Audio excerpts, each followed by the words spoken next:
24 hours ago, Cliff Lee swung the postseason pendulum the Rangers' way, and tonight at Yankee Stadium, New York, looks for the equalizer. This American League Championship Series coverage on TBS is presented by Capital One Venture Card. It's Game 4 in the best of 7 as the Texas Rangers take on the New York Yankees. Texas leading the series 2-1. Good evening, everybody. Welcome back to the ALCS on TBS. I'm Ernie Johnson. This is Ron Darling, and this is John Smoltz. Smoltzy, I'm going to start with you. You said last night that you thought the Yankees should go to their ace, CC Sabathia, in Game 4 with the team down 2-1, going on short rest. But Joe Girardi is sticking with his plan. He's going to A.J. Burnett in Game 4. He is, and it's a gutsy call, and he's hoping to see an A.J. Burnett that delivered for them last year in the World Series. And one of the things that he can do, he's got the total package. He's got an electric fastball. He can silent a lineup with his curveball and his fastball. But what they need is they need a consistent A.J. Burnett. Why it's a gutsy call? Because A.J. Burnett has not been consistent. He's been the opposite of consistent. And what he's got to do is he's going to have a huge first inning, which no other Yankee starter has had. The Texas Rangers have jumped out ahead. And the Texas Rangers have Tommy Hunter on the mound tonight, first time pitching in this ballpark. Enough about the arms, let's talk about the bats, Ron, and it's been all Texas in this series, really. It really has. Ron Washington was asked about the depth of the Yankees lineup. He said, how about the depth of my lineup? And he has been right. They have been the best in this series so far. You see the numbers. They've also taken tough outs, 15 two-strike hits, and they've never trailed in the postseason. 4-0, they've outscored their opponent 24-2. And when you get to the Yankee side of it, Ranger fans are delighted everywhere. Both the ex-Rangers, Teixeira and Rodriguez, have struggled, and the entire lineup, if you take out Robinson Cano in this series, only 3 extra base hits for the Yankees. Just a couple of minutes from now, A.J. Burnett will take the mound here at Yankee Stadium. He will be facing a Texas offense that features speed, it features power, and they've outscored the Yankees 20-8 in this series. The first pitch on the way.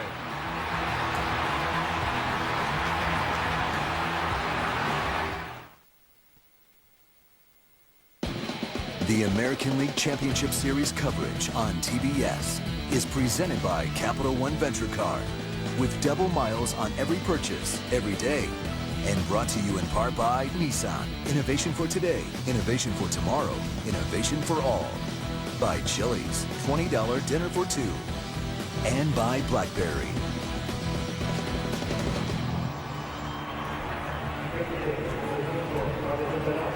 And we welcome you back to Yankee Stadium. Game 4 of the American League Championship Series. 57 degrees with virtually no wind. And the forecast is excellent here in the Bronx. This American League Championship Series coverage on TBS is brought to you in HD by BMW, the ultimate driving machine. Starting lineup for the Texas Rangers, who lead the series 2-1. Elvis Andrus at short, followed by Michael Young, whose bat has caught fire in this series. Then Josh Hamilton, who's homered twice. Vlad Guerrero hits cleanup. Nelson Cruz hits fifth and right. Then it's Ian Kinsler. David Murphy getting the start against the right-hander A.J. Burnett. Benji Molina behind the plate. And Mitch Moreland plays first. And all eyes on A.J. Burnett. Yeah, there's a different tension today, Ron, than there was yesterday. There was a nervousness. You knew you had the pitching matchup that was in play. This is going to be a different type of game. And for A.J. Burnett, his grace period has to start in the first inning. For this crowd, for the atmosphere to be involved, it's a big game. When you look at A.J. Burnett, he's going to have to find a way to have quiet mechanics. He's going to have a consistent release point and let his stuff take over. Easier said than done when you have been struggling. His last start came on October 2nd. His last win came on September 1st. And tonight, he carries the hopes for the New York Yankees, who trail 2-1.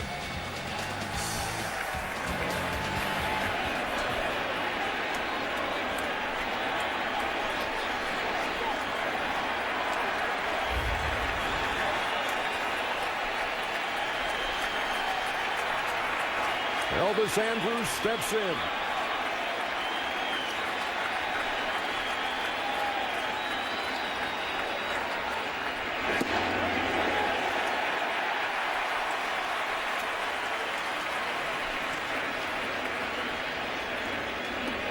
The Rangers have gotten out of the gate quickly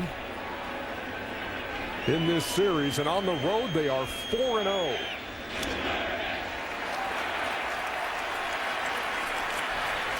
You mentioned it, John. There's some tension, there's some anger, there's some nervousness, and it all might come out. You don't know which way it'll be directed towards AJ.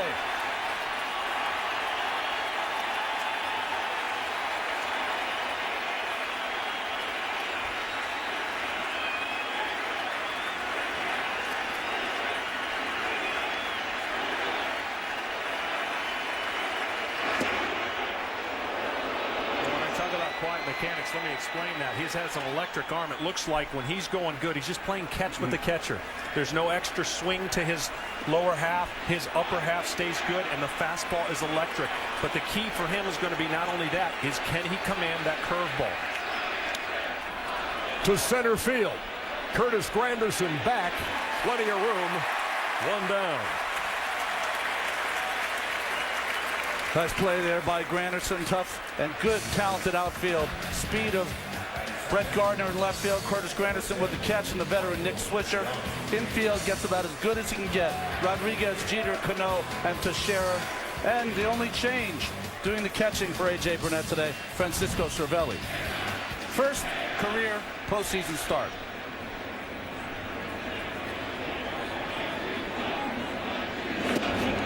Like the battery for the Yankees tonight, getting their first taste of this postseason. Burnett did not pitch in the Minnesota series. Cervelli is yet to play, but they're in there tonight in Game 4 as Young falls behind 0-2. Talked about the quick starts for the Texas Rangers, and they have scored in the first inning. In each of the games here, 6 first-inning runs.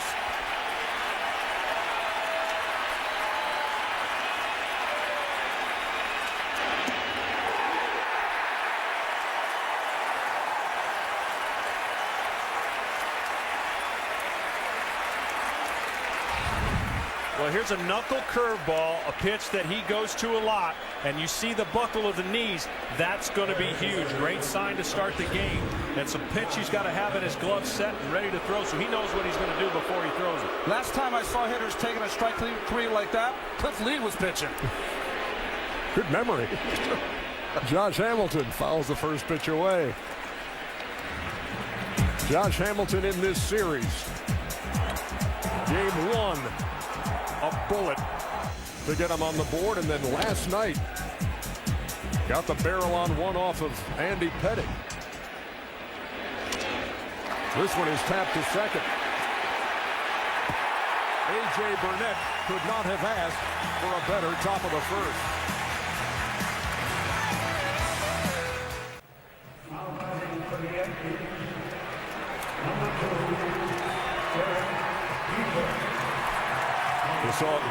See Derek Jeter, you heard the voice of Bob Shepard on tape, the late Bob Shepard announcing the Yankee cleanup hitter.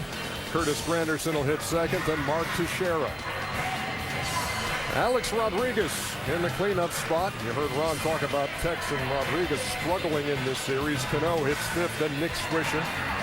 Lance Berkman is the DH. Brett Gardner in left field, and Francisco Cervelli is behind the plate as they face Tommy Hunter. Yeah, I feel for Tommy Hunter following the Cliff Lee exhibition.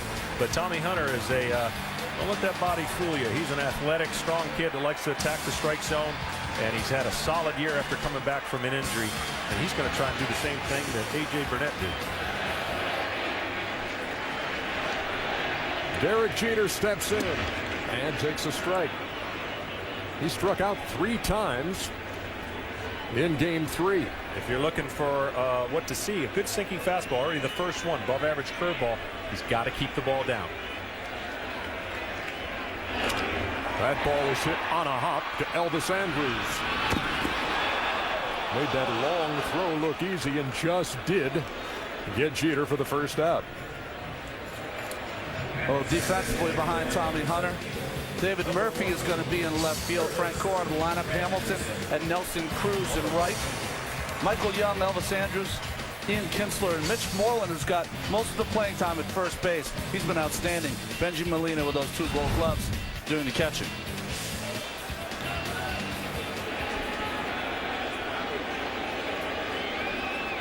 Well, here's Curtis Granderson, who moves into the 2 spot against the right-hander. Swinging at the first pitch. And Mitch Moreland retires him easily for the 2nd out. I can't tell you, for a relatively new experience for Tommy Hunter, how huge the first innings are. For as big as AJ's innings was, and it was, Tommy Hunter, you know what? It's crazy as this sounds. You come into a postseason game, you've got to get 3 outs. Sometimes the game gets away from you, and when you get 3 outs, then pitching is all about the things you do regularly. Especially when you have never pitched in the Bronx. Mark Teixeira is 0 for 11 in this series. He takes a strike.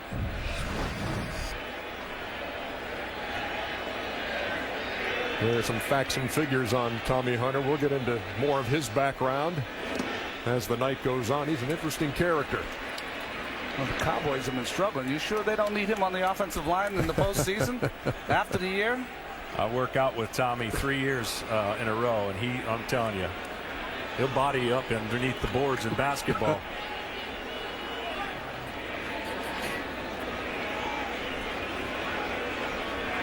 A long look in, and now Teixeira steps out. If I were going to ask you, look on this field right now and tell me which Texas Ranger was a former junior Olympic judo champion. It's the guy throwing the ball right now. A ball and 2 strikes. See, my guess is always Josh Hamilton for everything, because he's the natural. Yeah, he was 11 and 12 years old and won those judo competitions, junior Olympic style.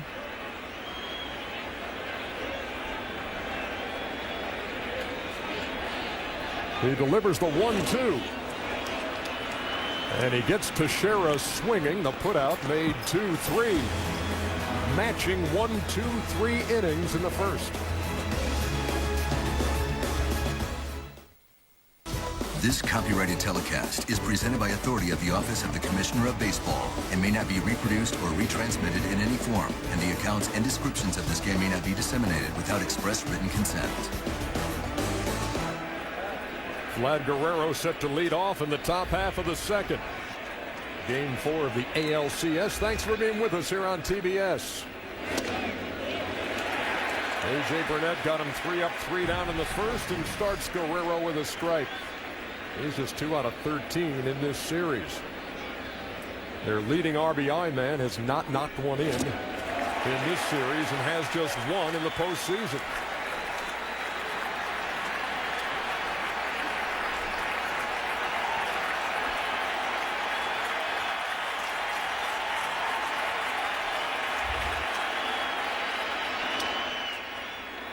One of the things that's interesting about pitching, Ron, and we've all been through it, you don't forget how to pitch, but you lose your release point. And early on, so far, the release point is coming out, and that's what the thing you've got to look for AJ is, can he continue to find that release point on all his pitches?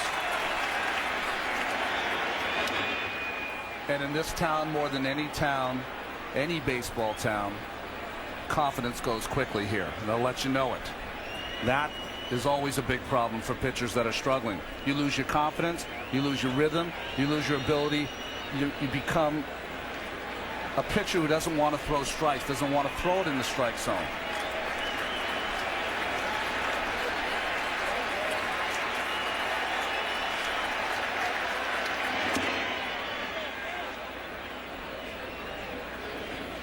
Well, when you haven't pitched in this long, to put this start in historical perspective, last pitcher to win a game in the postseason with this much rest was Red Ruffing in 1939.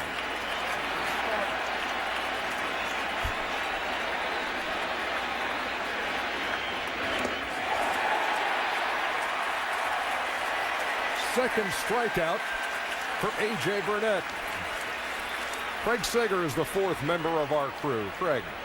Well, the Texas Rangers not only have talent, but they are gaining confidence and mental toughness. To a player and as an organization, they have responded to the mental coaching of Dr. Fran Pirazzolla, a neuropsychologist who formerly worked for the Yankees from 1996 to 2002. Now, he stresses visual and imagery, stress inoculation, and also selective reminding. He says he wants the Rangers to take the field relaxed, mentally and physically, confident and optimistic, highly energized, total aware, and in control.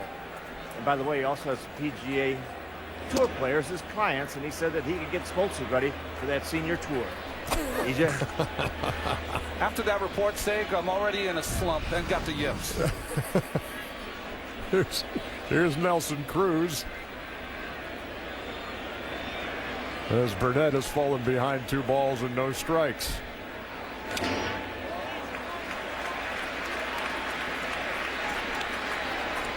You talked about the inconsistency, John, of A.J. Burnett in our open tonight. And when you look at the good and the bad, he started the season 4-0, ERA of 1.99, 6-2 through May, lost all 5 June starts.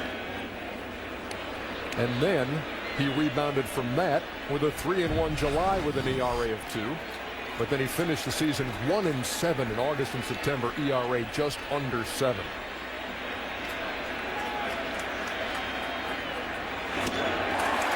The count is full. He pitched a simulated game in the course of this postseason, threw about 80 pitches, actually hit 2 of his teammates, Greg Golson and Austin Kearns, in that simulated game.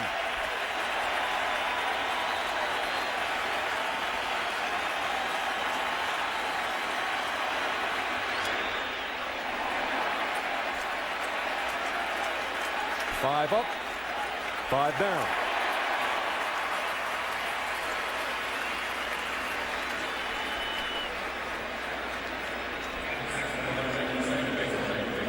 You know, Ernie and John, this is a human game, and for most baseball people who judge talent, you would say A.J. Burnett just waking up in the morning is going to have a 15-win season every single year. That's how good his stuff is, but it's a human game, and it doesn't work like that.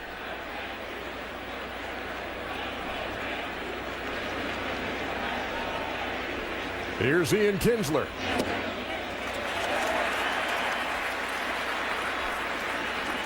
Well, if you were going to draw it up, I know it's early, but from what you've seen of A.J. Burnett right now, he's dialed in. Absolutely. Good low exploding fastball. And that pitch right there, that changeup has added a dimension.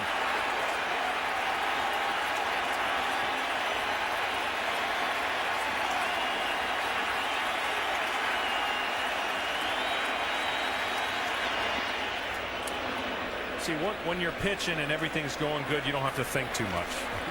And when it's going bad, we all think too much. And I think that fine line between a file cabinet that he has in his mind, keep this feeling as long as possible, and then when things start going bad, that's when you're going to determine how you stop the bleeding. Do you go back to the struggling A.J. Burnett or the one that's capable of doing what he's doing right now?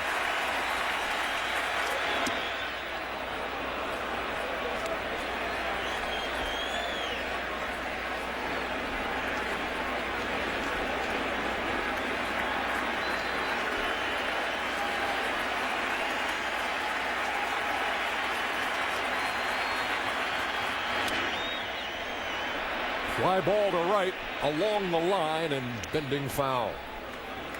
Count stays 2-2.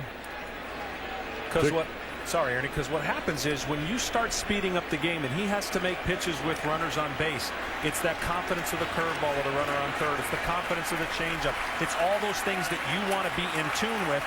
You know what? 17 days kind of messes with that a little bit. Third strikeout for A.J. Burnett.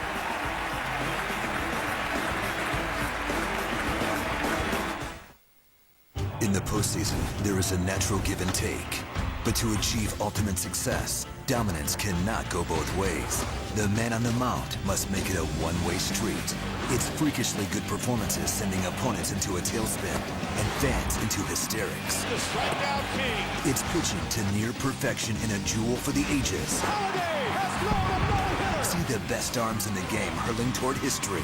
Watch every game of the League Championship Series on Fox and TBS. Here is tonight's John Hancock leaderboard. Tommy Hunter, the Major League leader in winning percentage at .765 with his 13-4 mark. Ahead of David Price and C.C. Sabathia. You see the list there. as he goes to work in the bottom half of the second inning, facing Alcs Rodriguez. Hunter won 9 games in 2009. He was 9-6 for the Rangers. Went to spring training, suffered a left oblique strain before a start against the Brewers in March, and did not make his first start this season until June 4th.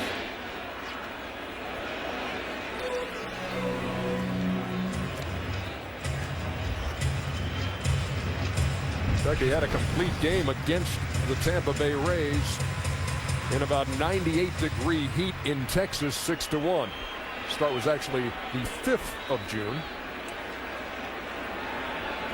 En route to a 13-4 year.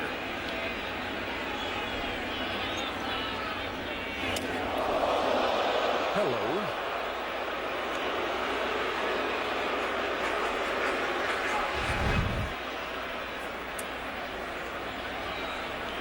Well, these pitches are great. They're purpose pitches. The only problem when you're facing a Yankee team that's been asleep the first 3 games can sometimes wake up that giant.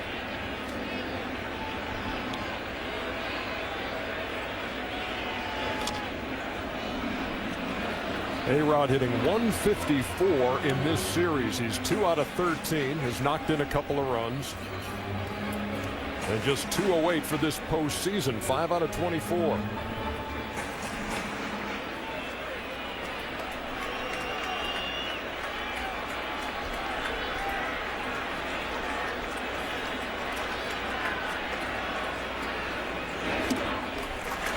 Count even at 2 balls and 2 strikes.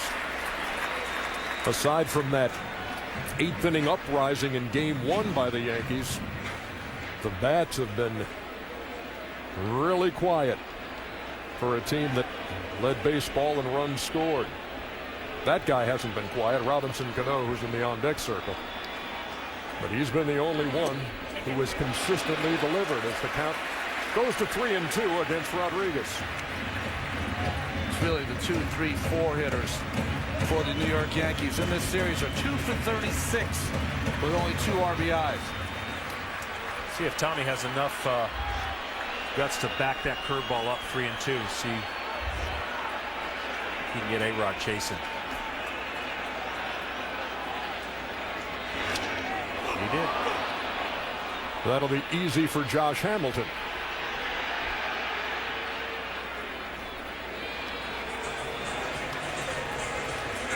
Hunter's had good control, including the end of the regular season and into the postseason. Now he's on 73 hitters without a walk. Now here's Cano.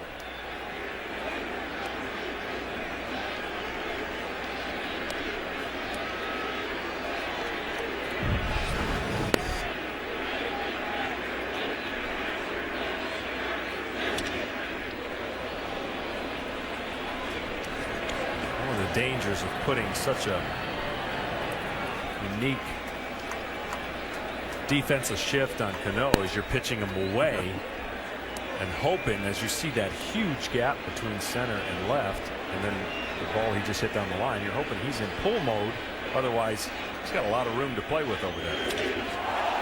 That ball is hit to right and deep. And that ball is gone, although Nelson Cruz is going to complain about interference as Robinson Cano circles the bases with a solo home run.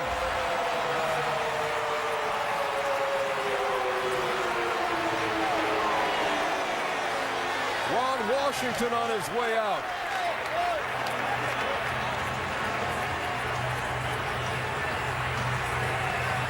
Jim Reynolds is the umpire on the right field line. Boy, you could definitely have an argument that they interfered there, but it looked like the fans had kept their hands. Now, there's some definitely reaching out on the field by number 2 in the Yankee uniform. If they reach over and infringe, I don't know if Cruz could have made the play, but there are some hands in his face.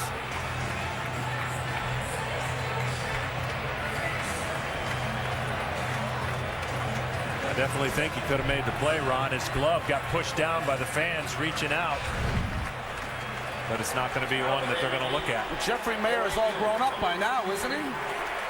Jeffrey Mayer play was a lot more clear-cut than that.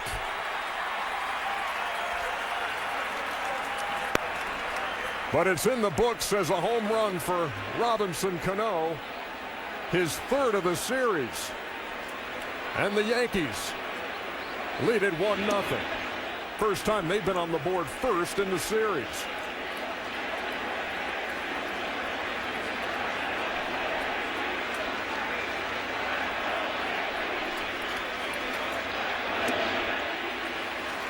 Yankees hope that the story of this postseason isn't that Robinson Cano was red hot, but that he had no one on base ever when he would get a hit.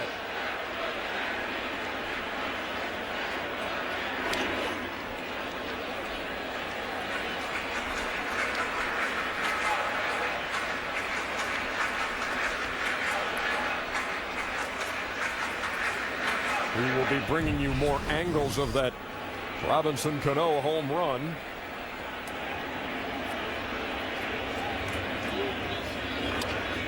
Swisher grounds it foul. All right, let's take another look. Well, the thing about Rule 316C is that it says that if a fielder goes into the stands to try to make a play, he goes at his own risk. But it seems like it to me that Cruz was on this side, fair side of that wall, and that the fans reached over and interfered. Very close call, though. Swisher, who's 1 for 11 in the series, stays alive. That's Jim Reynolds, who heard from Nelson Cruz and from Ron Washington.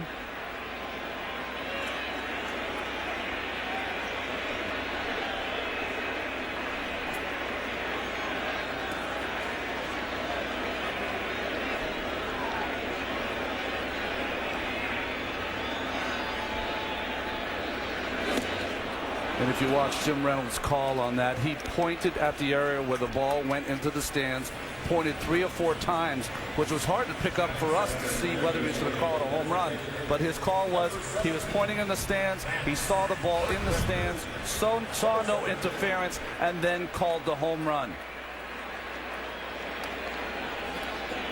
That is why you're not watching the play being reviewed. He called the play, judgment call, that it was in the stands. They did not interfere, and that's why it was a home run for Cano. And it's a 1-0 game. Yankees with 2 down now here in the second. That ball is hit right along the line toward that foul pole, and that ball is gone. Lance Berkman has launched here in the second.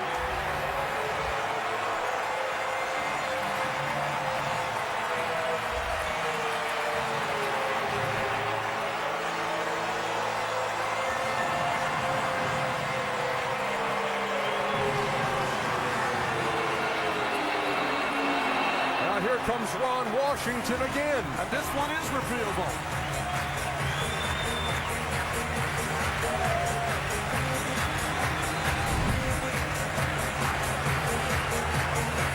Two times Tommy Hunter's tried to come inside to Cano and to Berkman. It didn't work.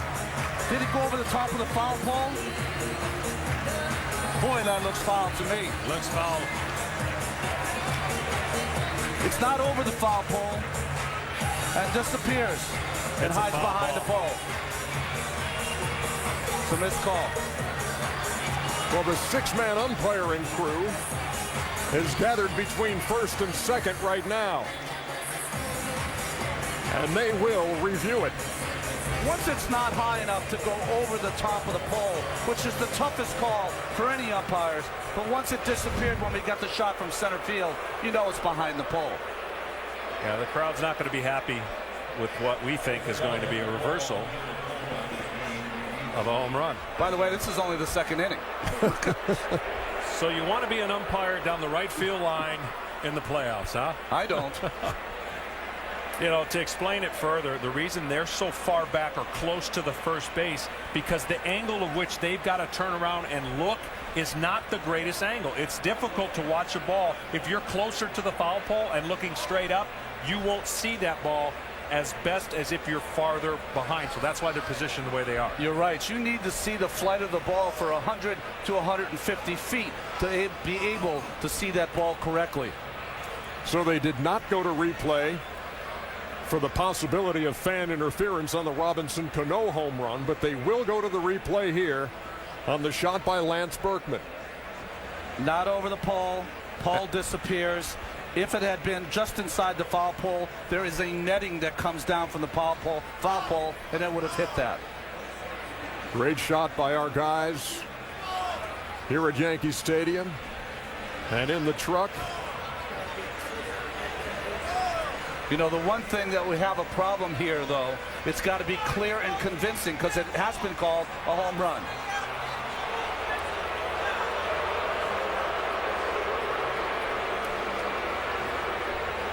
Jerry Davis and the umpires who reviewed that have come back out.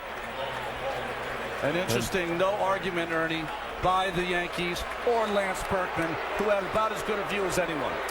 Davis came out of the area where they watched the replay and pointed foul, and so Lance Berkman back at the dish with 2 out. And back to the start of this season, they were encouraging the umpires to get it right and get together as we look at another replay. Great spot, shadow, spot, circle. Difficult call, but clearly foul. You saw the ball disappear. That was a great shot, but then the question, you wonder, did it graze the foul pole going by? Appeared to be no change in direction. So Lance Berkman came that close to making it a 2-0 game, and the count 1-1. Surprised they went right back in there with a cutter.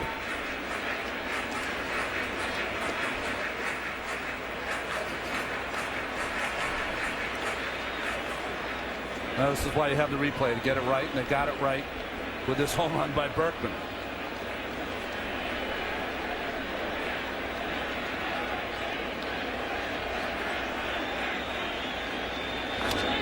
A bullet. Look out. I know you got a game plan with each hitter, but this is a perfect scenario to change it and go away and see if you can get him reaching for something away. He's put a few pretty good swings on him here against Hunter in his first at bat in the second.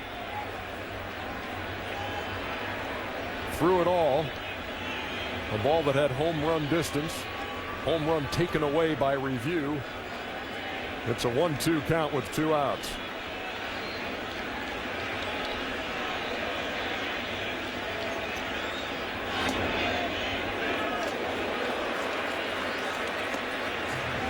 Great try there after seeing enough balls pulled down the right field line.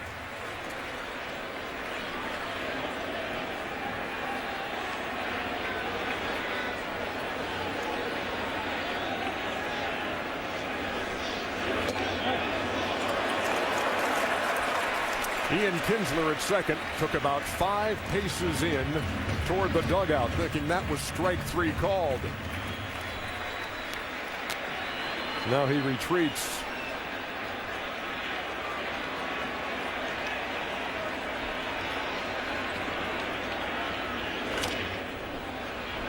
Well, what those 2 pitches do is it opens up a little more room back in, because if you continuously in there and he's pulling the ball down the line, you got to get his eyes thinking away. This is a very difficult pitcher or hitter to pitch against because of the power he has down in the zone. So you either got to bounce it, get it higher than high, or get the ball away.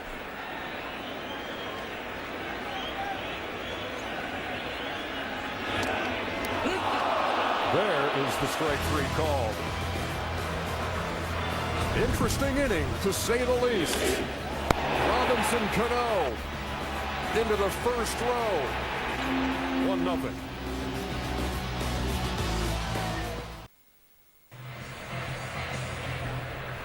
Visit TBS Hot Corner at MLB.com/TBS Hot Corner to sign up and watch live video companion coverage of this game and every ALCS game. Top half of the third inning. David Murphy leads it off against A.J. Burnett.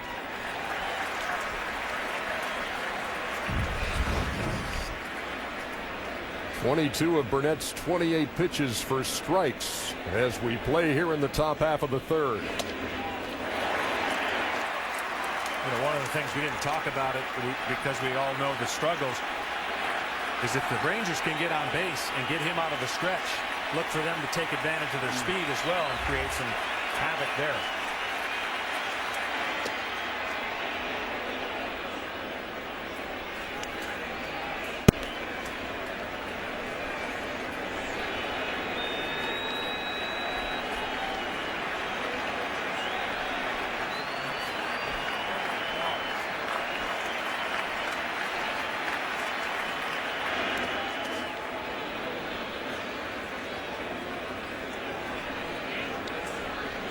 Command has been the issue with A.J. Burnett this year.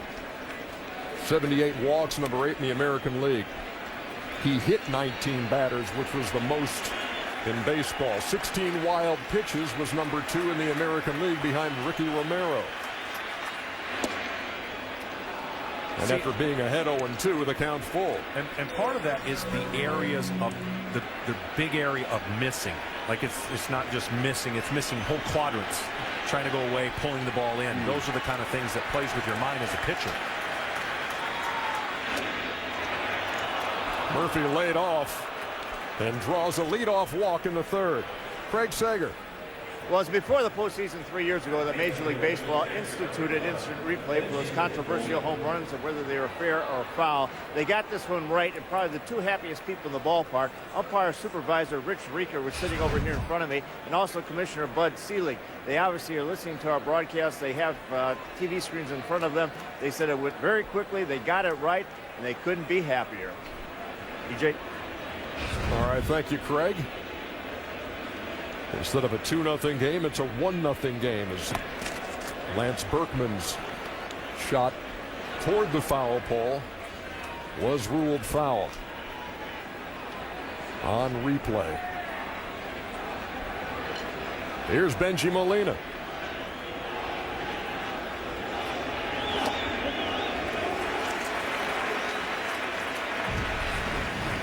"37 stolen bases allowed, most in the majors." One of the things you've got to now think of two things if you're A.J. Burnett. He's not going to be able to slide step. He's got it, but it just doesn't mesh well with his arm angle and the way the ball comes out of the glove. Murphy stole 14 bases as A.J. throws over.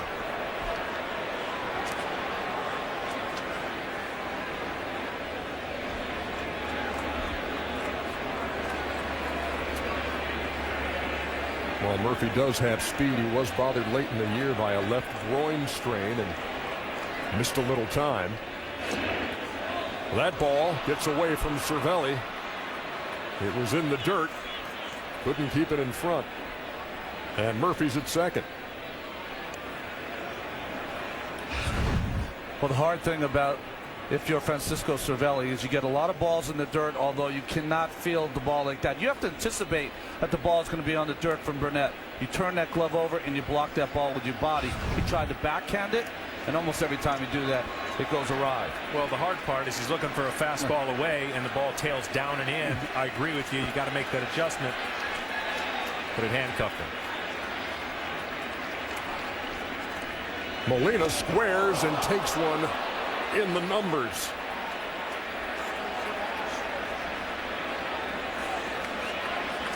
Well, John, you were talking about it. As soon as he got in the stretch, he struggled a bit. We failed to talk about the long inning despite only one run.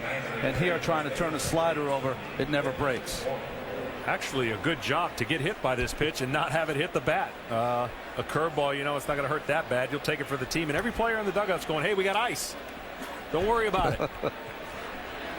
Caught him on the back of the arm and glanced off his back, and he's at first. So the thing we talked about at the beginning of this inning, the bases on balls, the hit batsmen, the wild pitches, all entering the equation here in the third. And this is where you got to get rid of bad film. Bad film meaning what is replaying in your mind of, okay, I'm going to get this guy out, stop it right here. Here's the number 9 man, Mitch Moreland. He squares. Good bunt. Rodriguez made the play. The runners move up to second and third.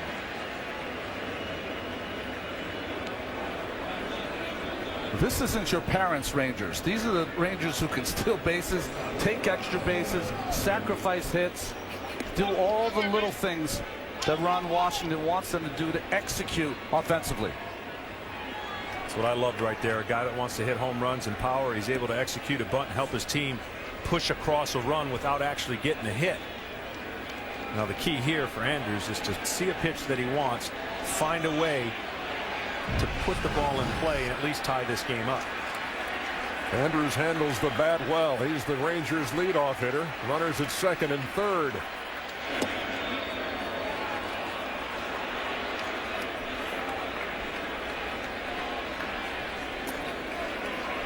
We talked as the game began about the offensive production on both sides. Texas 12 out of 31 with runners in scoring position. The Yankees just 4 out of 26 going into game 4.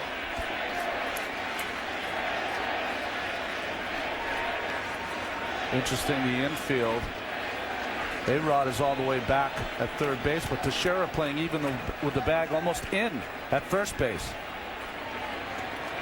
Murphy's got good speed at third. It's 2-0 to Elvis Andrews.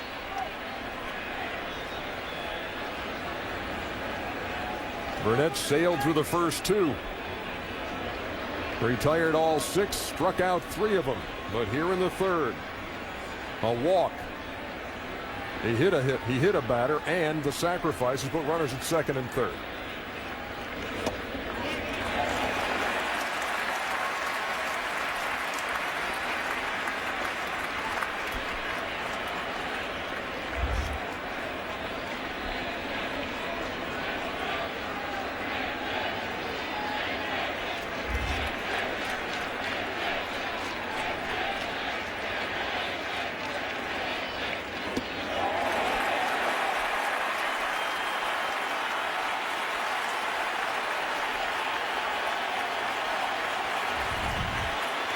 This is one of those knee bucklers. Looks like it's going to come at you. It's this knuckle curveball with a different angle, more of a 3/4 knuckle curveball than the traditional Cliff Lee or David Robinson, who have more of an over-the-hand 12-6 curveball.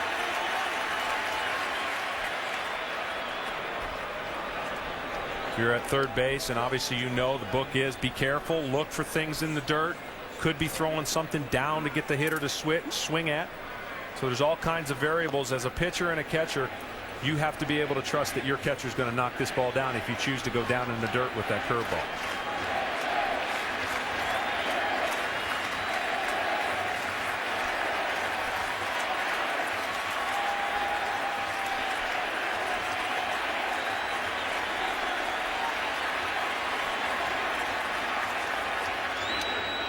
Toward first, Teixeira makes a great stop. The run will score.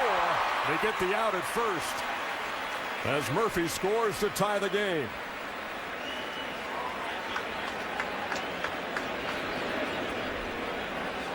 What a play by Teixeira. We talked about him playing in. He backed off with 2 strikes a little farther back, and on the short hop, able to backhand that play and make the toss. Easy toss to A.J. Burnett. No, nothing for him to do here. He had to make or die play with the backhand. Easy toss, and Burnett checks the runner at third base. Now 2 down with a runner at third.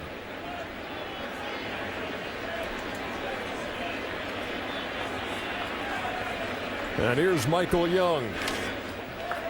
A tapper. Rodriguez cannot make the throw. Molina scores, and it's 2-1 Rangers. Tough break for AJ right here, Ron.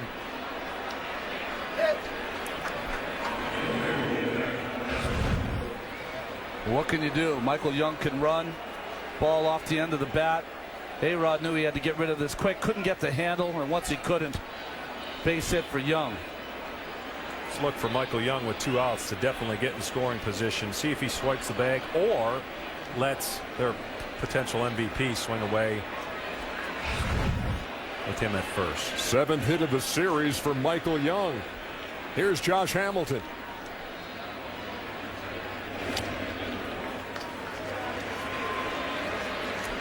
So in an inning where in the bottom of the 2nd, the Yankees were able to hit one good home run, one disputed home run, scored a run. Texas comes back in the next innings and scores 2. And they haven't hit the ball out of the infield. Michael Young now 3 for 3 with 2 outs and runners in scoring position. That is a huge statistic at this time of the year. To third, Rodriguez throws across. But the Texas Rangers claim the lead in the top half of the 3rd. Back after a look at the new film from director Clint Eastwood starring Matt Damon. Hereafter, in theaters this Friday.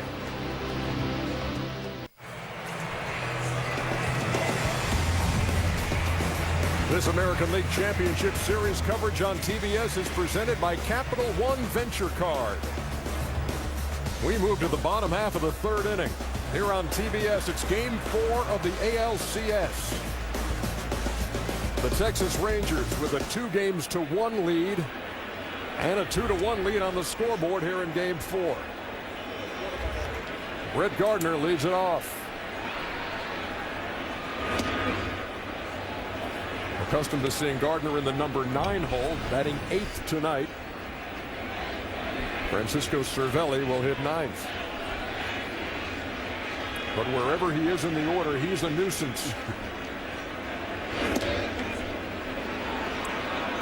Disruptive was the word that C.J. Wilson used. And Brett Gardner would say you can't pay him a higher compliment. That's what he's here to do. Great speed. And great hustle. He will run to first on the 3rd and now 4th strikeout of the night for Tommy Hunter. So if you're just joining us, at 2nd inning, there was a home run hit, it appeared, by Lance Berkman. They reviewed it, said it was foul. Robinson Cano hit one into the 1st row right here. Nelson Cruz said he was interfered with. That was not reviewed, guys. Well, it wasn't renewed because Jim Reynolds, his call is that the ball was in the stands. And then even though I think Nelson Cruz has an argument because his glove was touched by the fan, but the call by Jim Reynolds, a clear call, is that the ball was in the stands. Once he makes that call, that's not reviewable. The one, of course, by Lance Berkman is reviewable because you just have to see if it's fair or foul. And if it's clearly foul, then they reverse the call and they got it right. And as usual, John Smoltz has the solution to the whole thing. Well, I mean, you got to set back the walls in the outfield so the fan can't be part of it. I know the day and age where everybody wants to be on the action, in the action. But, you know, we've seen that play made 1,000 times where they've robbed a home run. I agree with you both here. They made the right call, but it's a shame that he wasn't able to at least rob that home run. Because you look at that offset there behind the wall, they're reaching over onto the playing field. What is that, about 3.5 feet that separate the fans from leaning over the wall? They want to try to make a play. So you can see it from both sides. Absolutely, the ball was in the stands, a home run for Cano.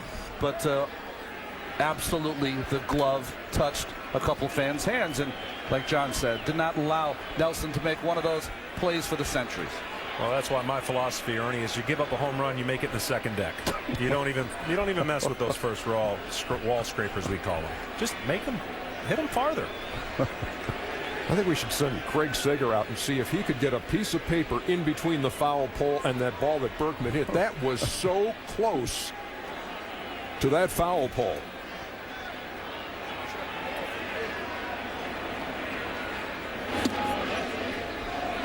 Jeter takes a ball and a strike.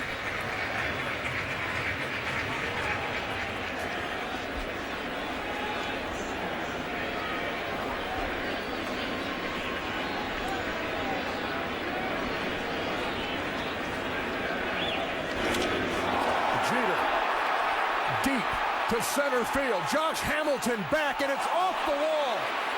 Jeter around second. Motoring to third, and he's in with a slide.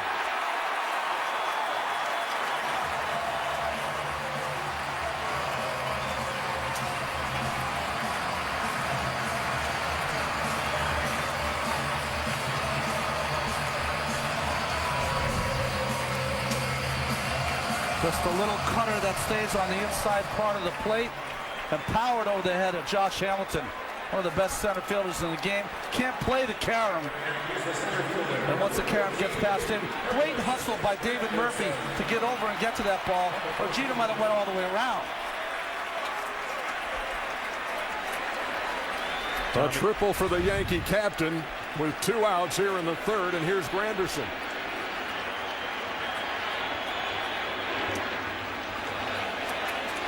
If you get out of this inning without a run, you gotta be awful thankful that he hit that to the farthest part of the ballpark, because it was only less than a foot from going out.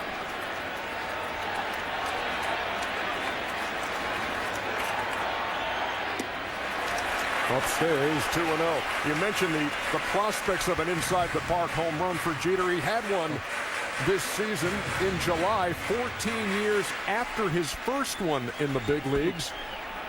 And that first one, Joe Girardi scored in front of him. Girardi now is manager.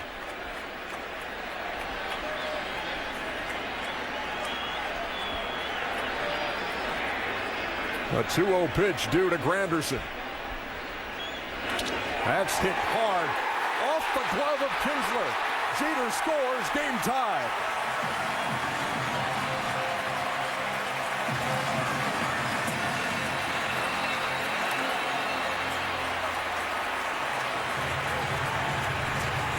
Two-out runs, backbreaker for the pitcher.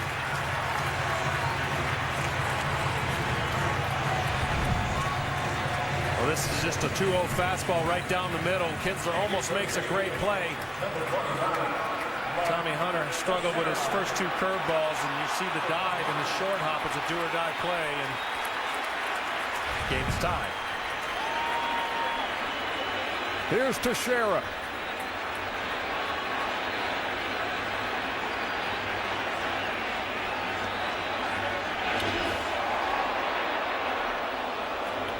Time to go to game plan B. There are a lot of bullets being hit off Tommy Hunter right now. Change up there, first pitch. He stood up A-Rod in the first inning. Might have to stand up these left-handers a little bit, get them off the plate. Yeah, well, the one Achilles heel, his first pitch, hitters are hitting 404 off of him this year. And then he settles down on a 1-0 pitch, is actually pretty good. Well, one of the things that happens, Ron, your heart starts racing, you start feeling like, okay, he comes out of the gate feeling strong, getting the first hitter and the inning out. And it's just amazing what you can think about in the atmosphere, especially on the road at Yankee Stadium. If you're not Cliff Lee.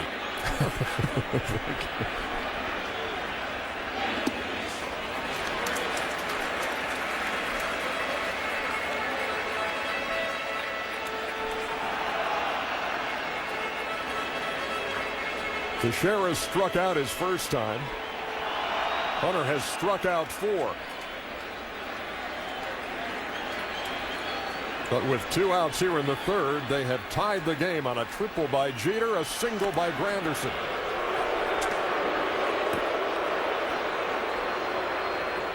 Teixeira was asked about this series and his struggles so far. He says you have to give a lot of credit to the Texas Rangers pitchers. They have not found the middle of the plate very often. Tommy Hunter is finding more of the middle of the plate in this ball game.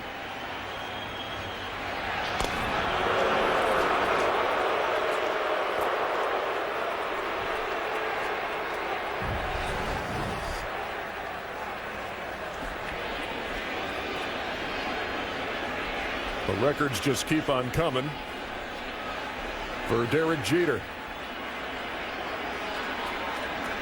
who earlier in this series became the first player with 100 runs scored in the postseason, and now a balk on Tommy Hunter.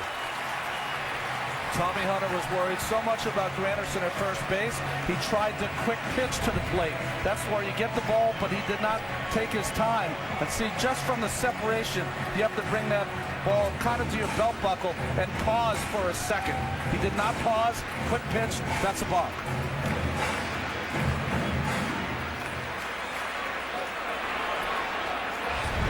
Good call by Angel Hernandez. Most of the time they give the pitcher the benefit of the doubt, but he did really nothing to show him that he had a pause in there.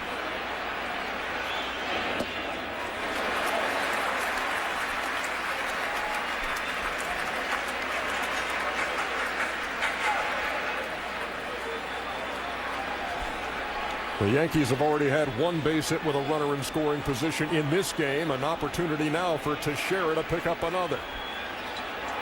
Granderson leads from second. That ball's hit right to Ian Kinsler, playing in short right. But Derek Jeter still got the wheels. A triple. Scores. And the game is tied.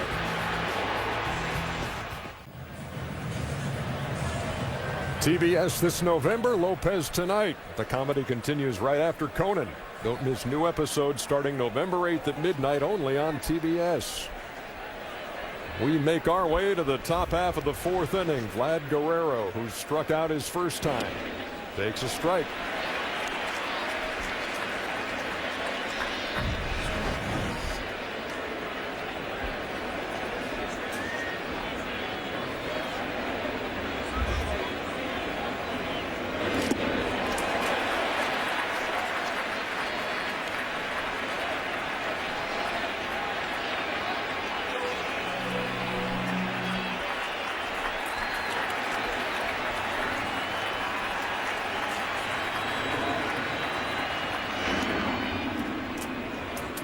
Why not? Swung at the other one. See if he can get a little more.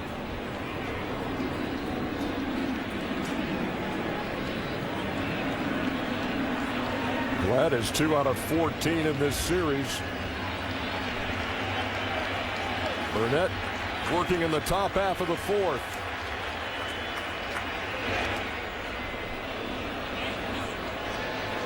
See, it's a pitch like that that kind of just throws you off, going, where did that come from? How come I threw it that short? And that's that release point that we're talking about. That's where it gets a little bit out of balance. Now he can come back and throw another good one, but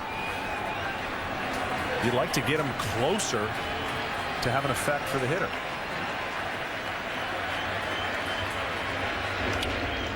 That ball's hit to right and will be out of play.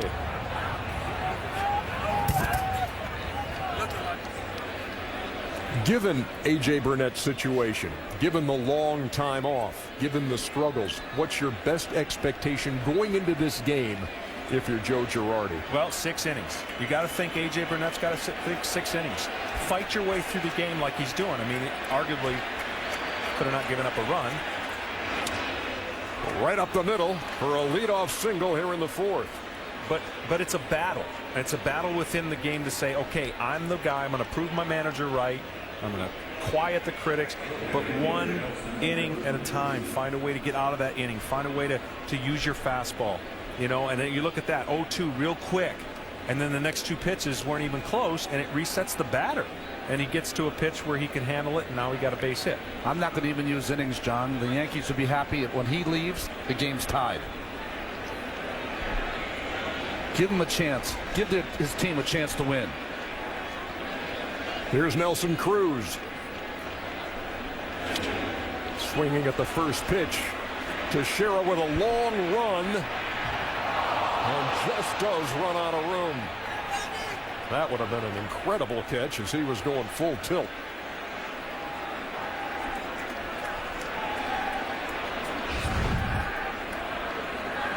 A little different here now. Padding on the walls here, so you can go in there pretty hard.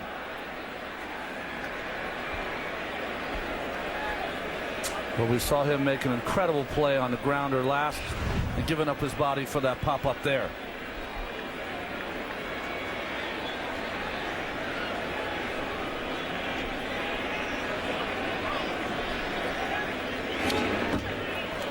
He's ahead of Cruz, 0-2. Cruz has 3 home runs in the postseason, 4 runs batted in. You could argue that the Rangers have the Yankee pitchers where they want them. 16 two-strike hits in this series so far. To put it in perspective, Reds against the Phillies, they were 2 for 50.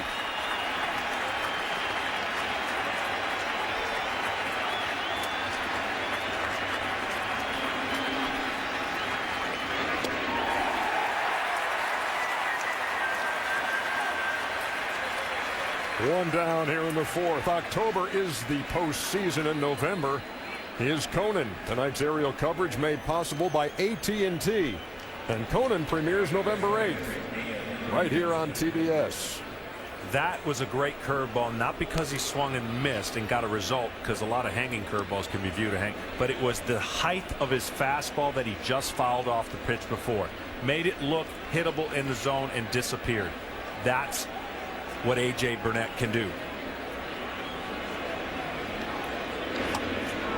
Kinsler takes down low. John, you hear when A.J. Burnett is discussed, when you throw as hard as he does, if you can just play catch with that curveball, that's all you got to do. Sounds easy. How tough to execute? Well, it's very tough because you can't hope a pitch to the plate. You got to have conviction, and the only way to have conviction with a pitch is you got to know more times than not it's coming out of the same release point. I know we're pounding that down somebody's throat. What's the release point? Well, it's the opportunity to start a ball somewhere consistently enough to make it look like you're playing catch with that curveball. So yeah, easier said than done, but you can't hope a pitch. It's got to be a convicted pitch. Cervelli backhanded that. I'm surprised they're keeping that ball in play right there. How about that? The AJ scratching at the mound. Somehow with his landing foot found a place that doesn't suit him. Do some yard work and back at it. Looked like Cervelli thought for a second that ball was getting away from him. Either that or a deke of Guerrero at first. 2-0. Behind second. Wrapped up by Cano, who throws back. But Guerrero back safely. So 2 down here in the fourth. Boy, Ian Kinsler would like to have that and swing back. A 2-0 fastball. Down in the zone, and he popped it up.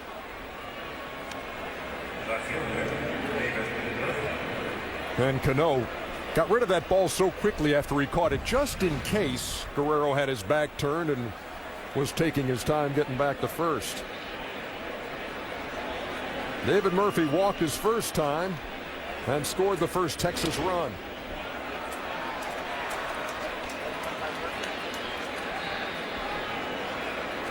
The Rangers scored their 2 runs in the third on 1 infield hit.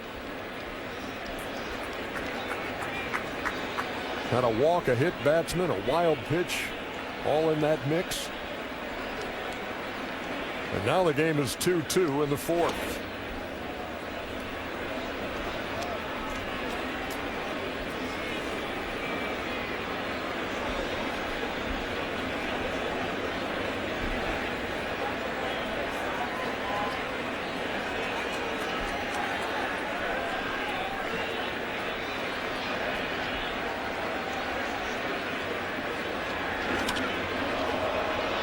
Murphy goes the other way.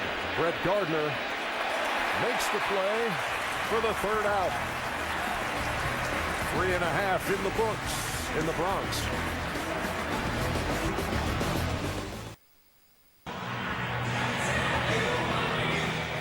Catch all the action of the 2010 Major League Baseball postseason on TBS and Fox.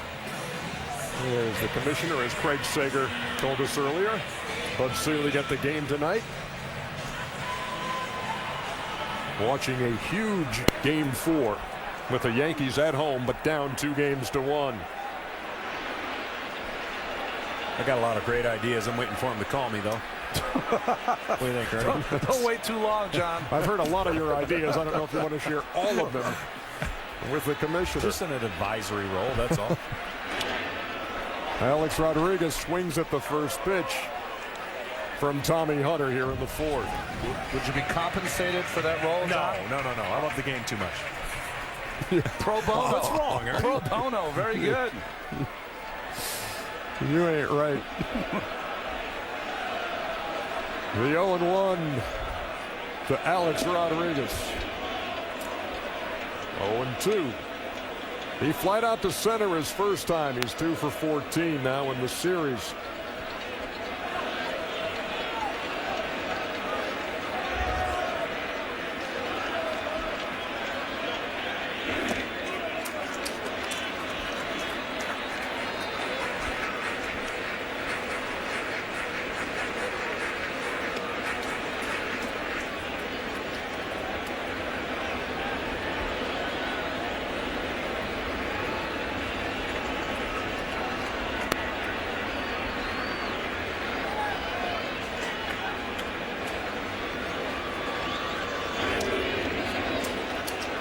Hunter tried to run it inside and missed, and the count even.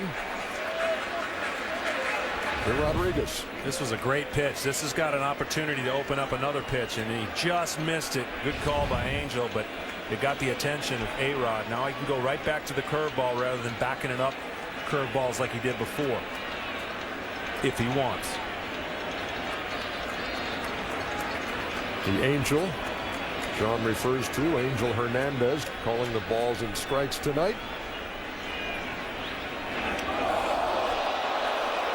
And he plunks A-Rod with the 2-2. Of course, the second inning of this game featured one home run that was reviewed and called foul. Another hit by Robinson Cano into the seats that was a source of controversy. And moments ago, we talked to Ron Washington about that. He didn't feel like, the ball clearly went out the ballpark, but he didn't feel like the fans came on the field and impeded him from getting to it. Ron, you got to be impressed, though. They score that run, and your team comes right back with 2 of your own. Well, we executed that inning, was getting Molina to bunt. He got hit, and then Moreland got it down. And, the rest was what you're supposed to do. Put the ball in play. Elvis did, got a run there, and then, Mike hit a chopper and got a run there. So just trying to do what the game asked us to do. Thank you, Ron. Thank you. So here is Cano, whose solo home run in the second was his 3rd of the postseason. Benji put down the curveball, but Tommy wanted to go to the cutter, and obviously his cutter has not been, Ron, where he would want that to be, to front door a cutter to A-Rod. And what you're trying to do to front door is you want to make it look like a fastball in, but at the last minute it comes back, and obviously it had opposite spin and went the other way and hit him.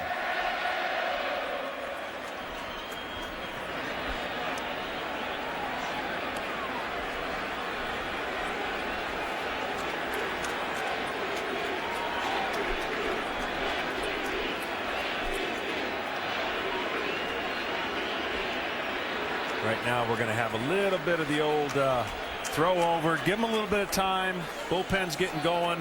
It's not what you want as a pitcher. The clock's ticking, and you need to change your manager's view of how he is viewing you pitch, and you're going to get some throwovers here.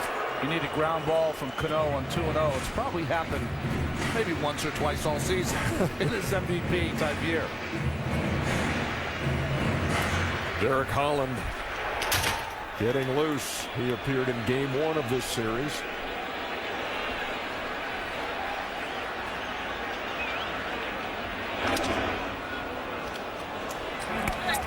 And here's the ball in the second inning that Cano hit. His 3rd homer of the postseason, and in fact of this series. You just see how quick he can get his hands in that area. He didn't hit it a ton, but he hit it just far enough.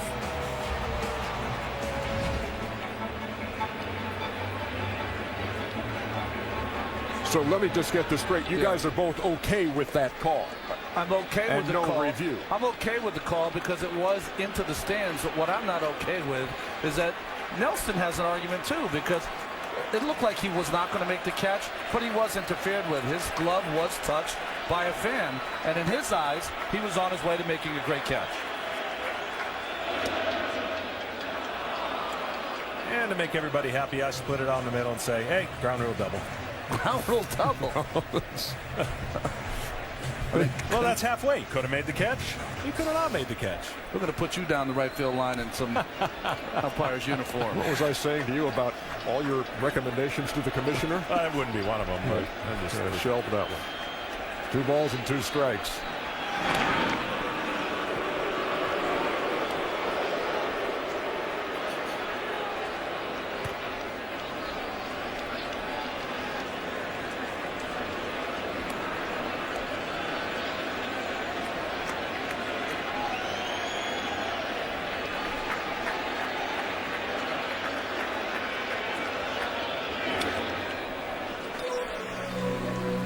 Okay, we brought up Jeffrey Mayer with Derek Jeter. And see, as I told you when we saw this, that was a much more clear-cut case of interference with the Jeffrey Mayer leaning out onto the playing field. Well, the manager, Davey Johnson, felt the same way as you did, Ernie. Took that ball right away from the right fielder.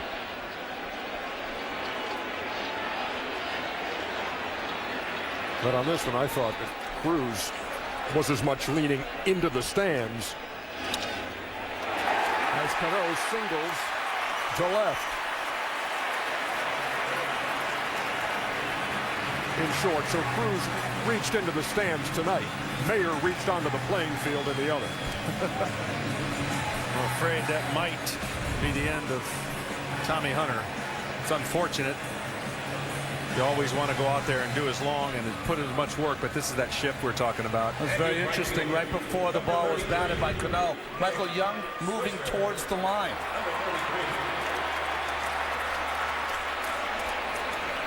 Well, they're going to wait and maybe pitch to Berkman, give him another hitter. Well, you got to turn these guys around if that's why you're going to make the choice. The problem is if you bring in a left-hander Holland, Berkman might be gone. They might bring in Marcus Thames. Mike Maddox, the Rangers pitching coach, brother of your old teammate Greg Maddox. He's done a nice job installing the philosophy over here that not only their president, now owner, Nolan Ryan, he's really changed the framework of how you view an organization. When you think of Texas, you think of, oh man, those guys can match. They got to outscore people. And he's got the greatest introduction of all time. I'm the pitching coach for the Rangers, and between me and my brother, we almost have 400 wins. Absolutely. Greg and I won 6 Cy Youngs together. There you go. And 15 gold gloves or whatever it was. Whatever sham he pulled over the wool of people's eyes. Nick Swisher struck out his first time. He bats here with 2 on and nobody out in a tie game. Boy, Swisher sitting on curveball that first pitch. That's what will happen when you get these veteran hitters. He has started most of the hitters, especially left-handers, with a first pitch curveball. What happens your second or third time through? You start looking for it. He has really struggled against Texas this year. 4 for 41 with 17 strikeouts.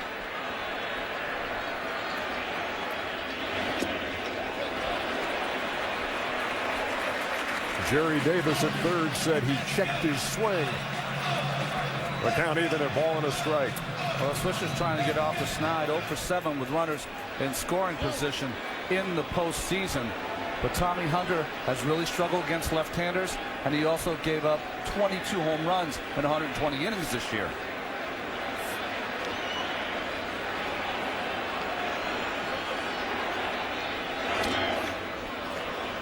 He's ahead, a ball and 2 strikes. Alex Rodriguez at second. Robinson Cano at first.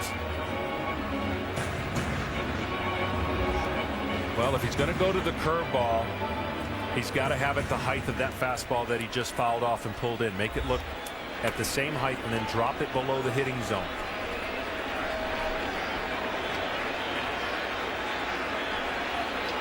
Hunter pitching in Yankee Stadium for the first time and trying to pitch out of trouble here in the 4th.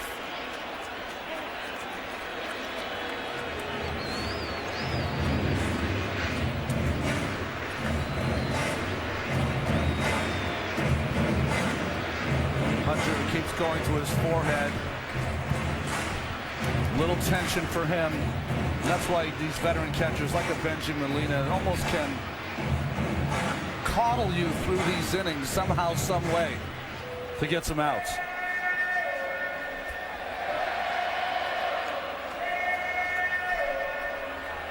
John, what would prepare you to pitch in this ballpark in this setting if you have not done that? That's a great question. I don't know anything that prepares you. This is unlike any other stadium, maybe Fenway Park, but with the way that the crowd and everything, I just think you got to trust your stuff and find a way to carve and avoid first and second nobody out, obviously.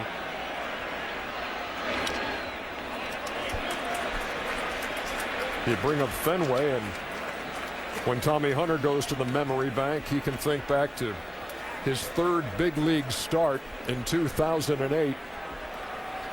Gave up 9 earned runs in 1 2/3 innings.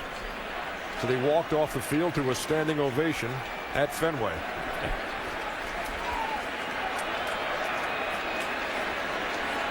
He laughs about it now.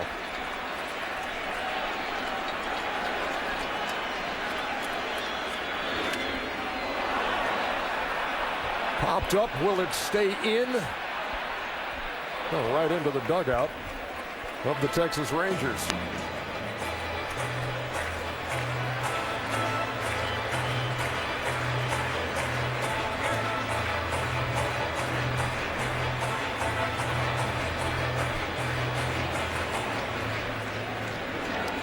Nick Swisher hit 29 home runs this year, 25 of them from the left side of the plate.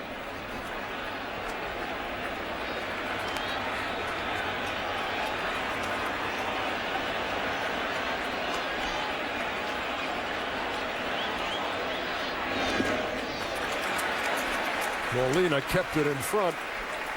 Count even. 2 balls and 2 strikes.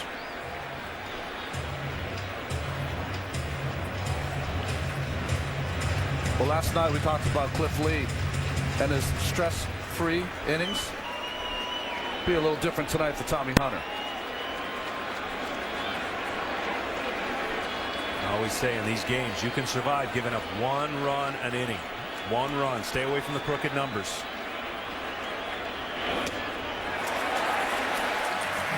Swisher has really battled him in this at bat. Count full. You can argue that Swisher took the best at bat against Lee last night. Another great at bat tonight.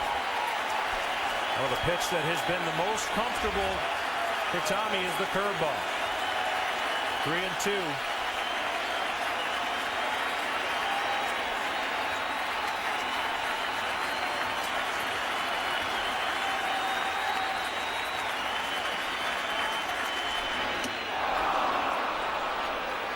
Got him upstairs, 1 down.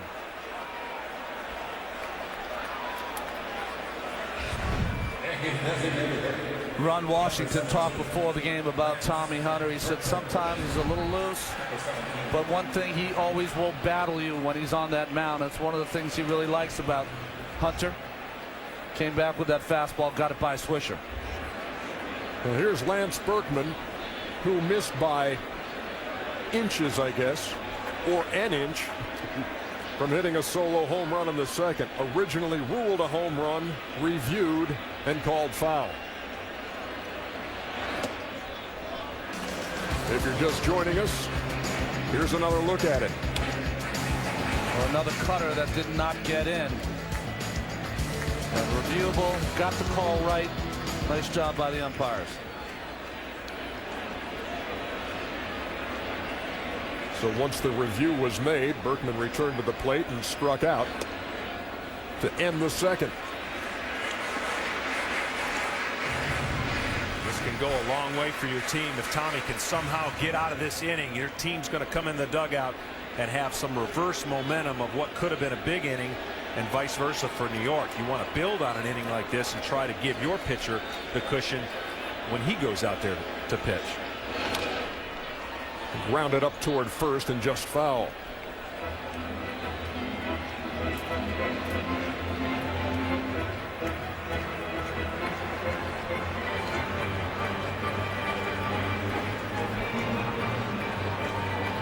Berkman hit 13 home runs and knocked in 49 runs in Houston. Then was dealt before the deadline to the Yankees. Only hit 1 home run and drove in 9 runs in 37 games. This is kind of a strength versus strength. Best pitch for Hunter is his curveball. Berkman's always been a great breaking ball hitter.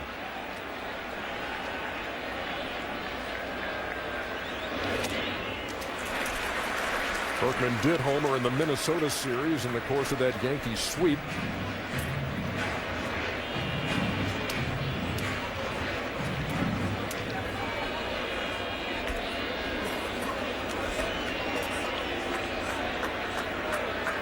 Rodriguez leads from second. Cano from first. And Berkman just did stay alive.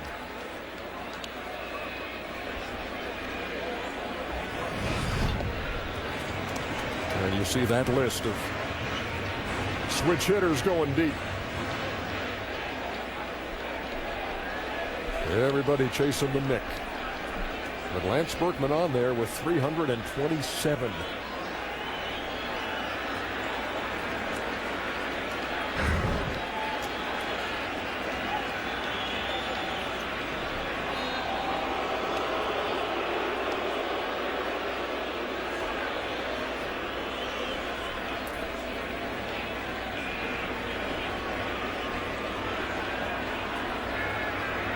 Rodriguez was hit by a pitch.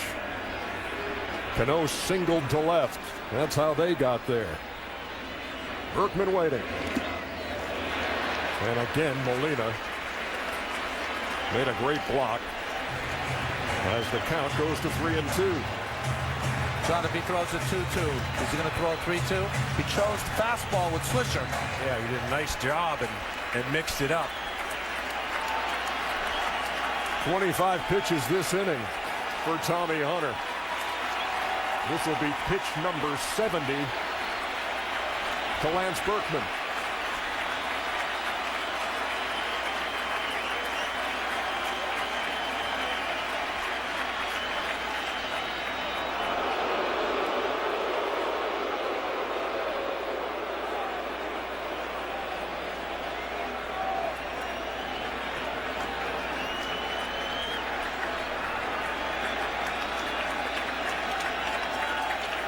Watching A-Rod at second base. Will not be going here. Into right field for a base hit. Rodriguez is around third, and they'll hold him up.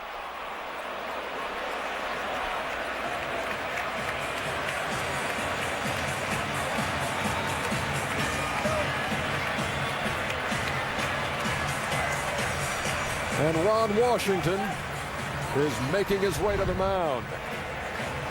Shows the fastball down. Good pitch. Gets the ground ball, but finds the hole. A-Rod that was being held close to second.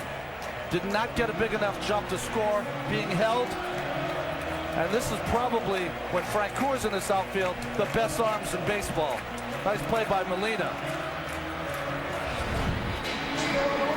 Tommy Hunter's night is through. The bases are loaded in the fourth.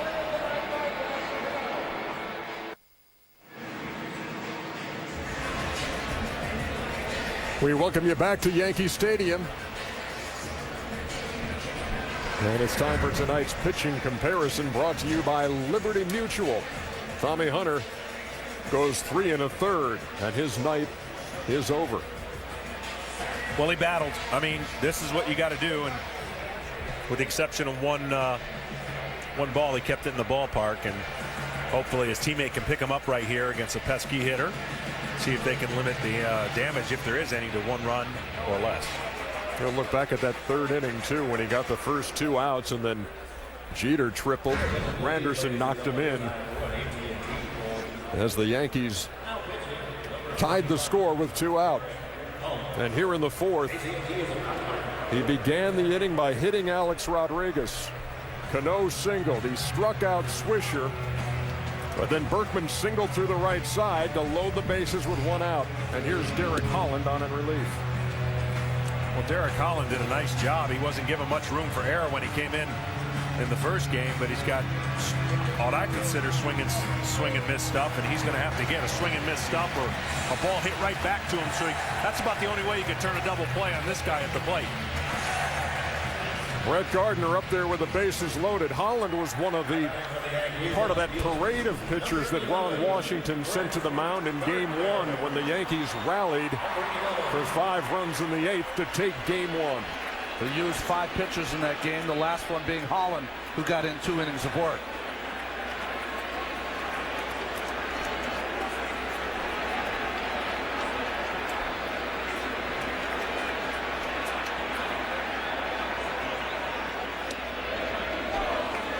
Caught the corner for a strike.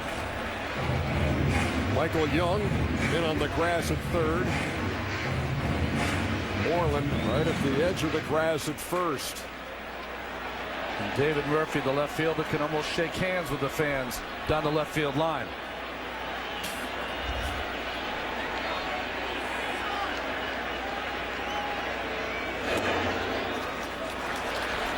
Not even at 1-1.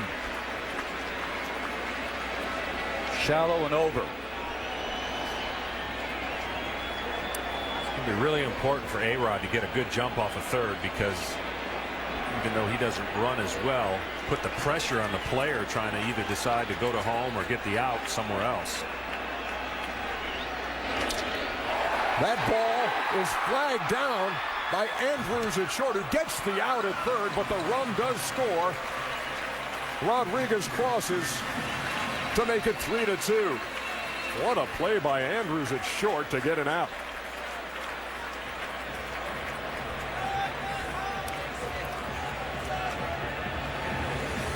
You just see what kind of range Andrews has.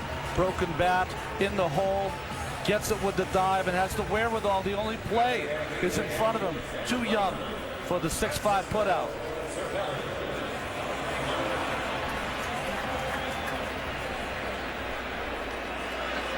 Watch Rodriguez and watch the bat. Wow. Ouch.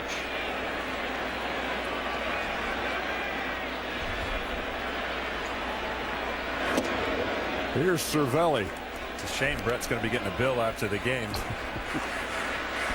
Well, I'm telling you, we've seen some things with broken bats this year.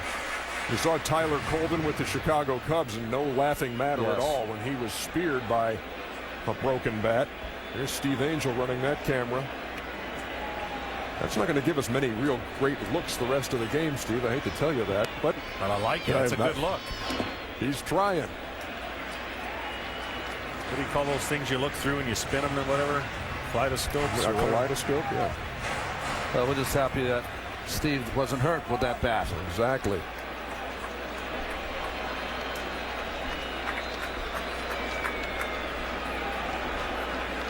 Well, runners are at first and second with 2 down now. On a 1-1 count to the Yankee catcher Francisco Cervelli, making his first postseason start tonight. That ball is fouled on the first baseline.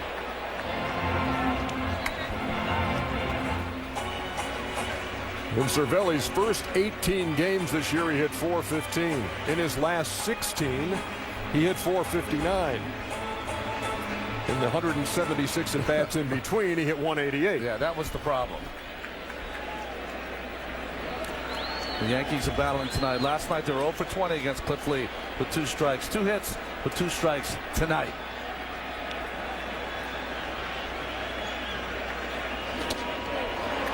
And Holland gets him looking to end the 4th.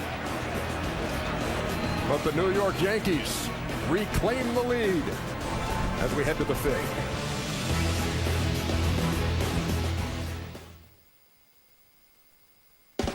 The American League Championship Series coverage on TBS is brought to you by Subway. Try the newest $5 footlong sub, the low-fat Subway Club. Subway, eat fresh. And by E-Trade.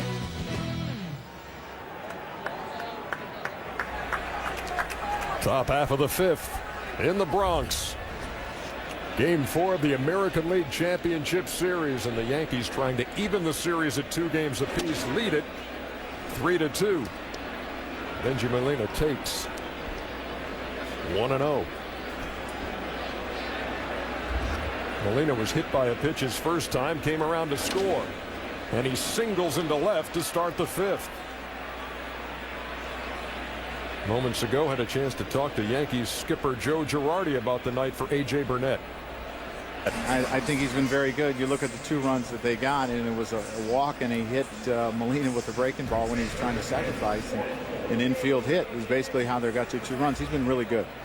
Joe, you know your offense is definitely going to come back. You faced a tough hitter in Cliff Lee, but you got to like a lot of the at-bats you've had tonight. Yeah, I think we swung the bat well tonight, and, you know, we're a couple inches from a couple more runs. Berkman's home run, and then Tex lined out with the runner on second, so I like the way we're swinging the bat. Thank you, Joe. Thanks. Runner at first now for Mitch Moreland.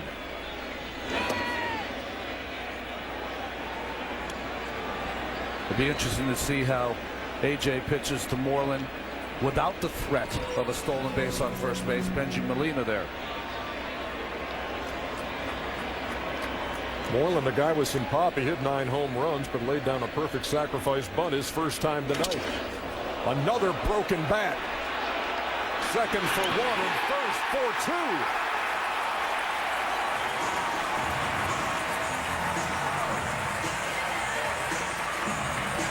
What a play by Teixeira. Not only to come up with this baseball, but watch him duck the bat. Get underneath it. Perfect throw to Jeter. And you got to throw a strike when the pitcher's covering. Nice job by A.J. Burnett just to get his foot on the bag.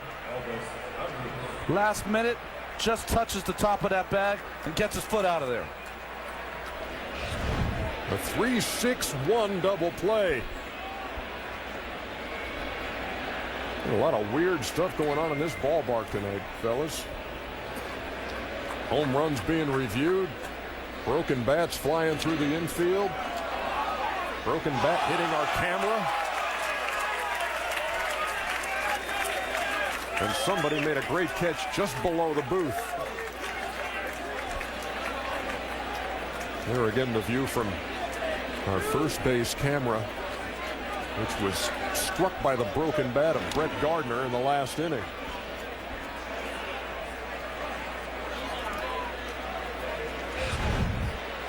And here's what that looked like from this angle. You see this thing heading over toward the camera well. Oh, and a direct hit. That's the camera that got the shot of Brett Gardner not touching first. I'm just saying. On the dive. No balls and 2 strikes to Elvis Andrus.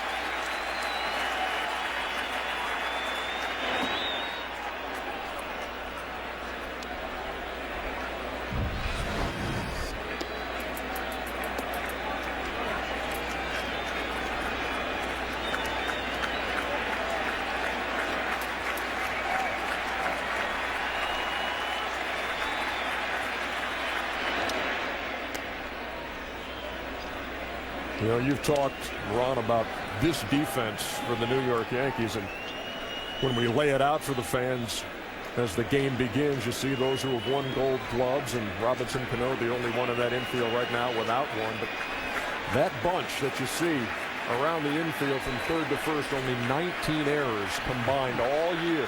The Yankees made the fewest errors in baseball, and you saw Teixeira turn a dandy moments ago.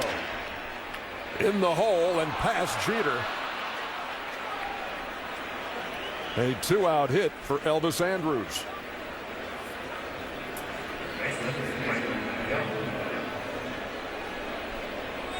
He's got 13 postseason hits now out of the leadoff spot for Ron Washington.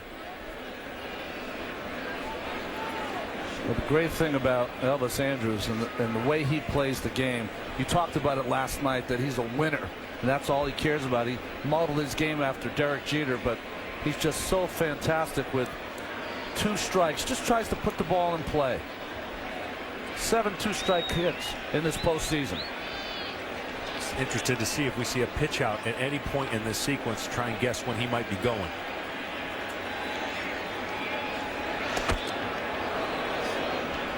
because it's not if, it's when.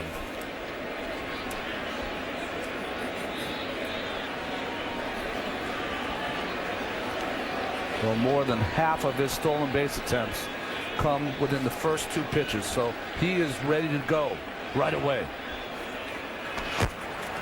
He stole 32 bags in the regular season.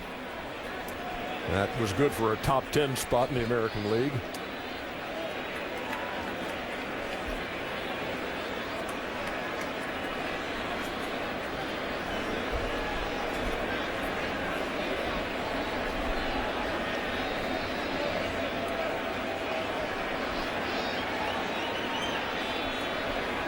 And a pretty good lead over there with Burnett at the belt.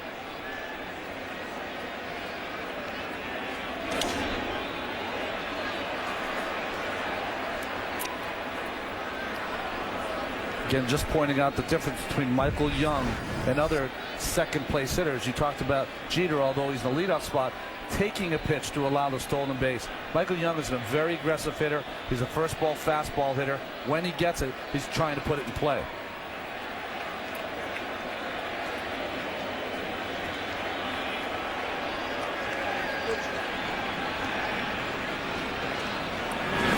Again, he throws over that a little closer.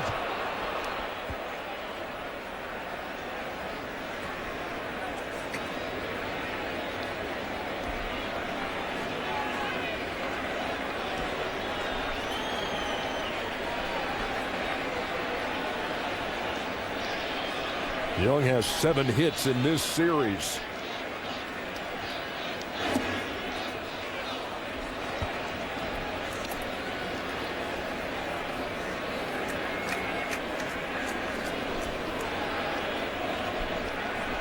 Always interesting to me. You're trying to combat the stolen base. How do you combat the stolen base? You throw fastballs to the plate, try to give your catcher some time. Catchers love to call the fastball when there's a chance of stolen base. Michael Young, a great fastball hitter. Burnett ahead 1-2.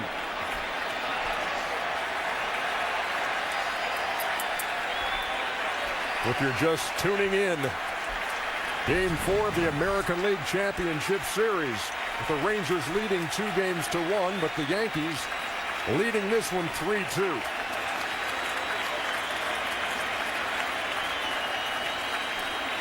A.J. Burnett working in the 5th. He throws over again, and Andrews is back. Burnett scheduled to be the Game 4 starter when this series began, and even with the Yankees down 2-1, Joe Girardi sticking with the plan, not going to CC Sabathia on short rest. There goes Andrews. Cervelli with the double clutch. And he's in there. And he held the bag.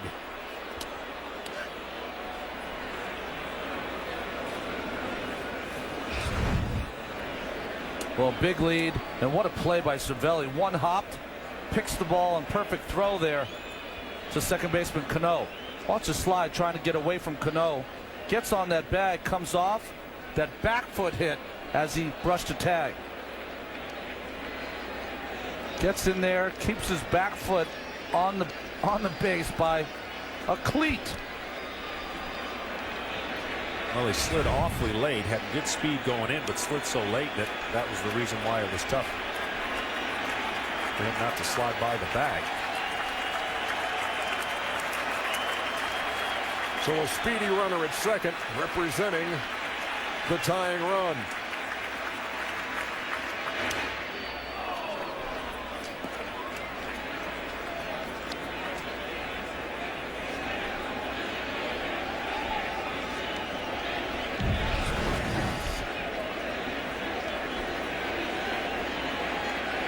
That's something coming into the game that was going to give him a problem, but he's done a great job in limiting how many guys got on first early on to create that habit.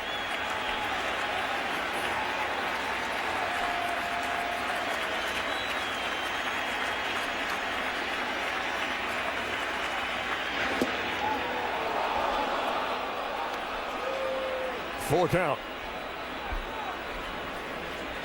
this is the part I used to love, and his pitching. This is you got a stud on the on-deck circle. 3-2. What are you going to pitch? He just made a great pitch. 3-2 fastball. Didn't go for it. Do you go with the hook, with the risk that he doesn't swing, and you walk him? These are the parts that within the game tell a lot about a pitcher and how he's feeling and what pitch he's going to select.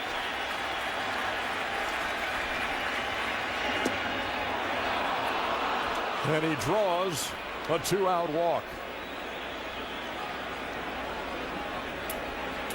And that brings Josh Hamilton to the plate here in the 5th.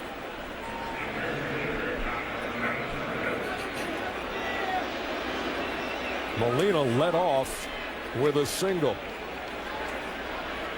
And then the Yankees on a broken bat with Wood flying all over the place. Teixeira turned to double play. 3-6-1. Andrews had a 2-out single. Young a 2-out walk. They're at first and second.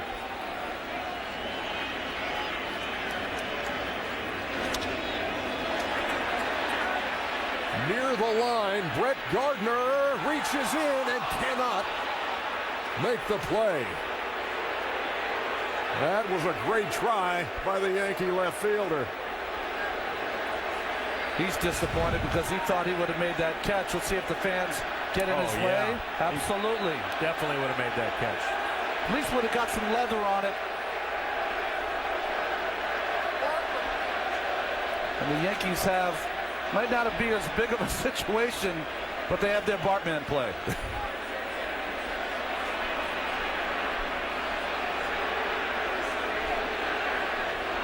Brett Gardner had a beat on that. Would have been a nice catch, obviously. Wow. We will see if it is a Bartman moment.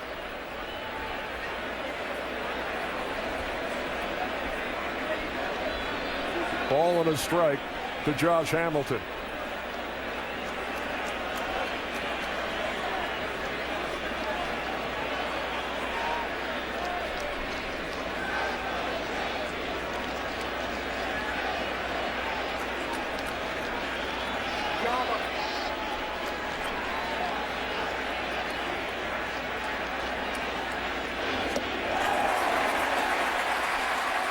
Burnett a strike away from getting out of this inning.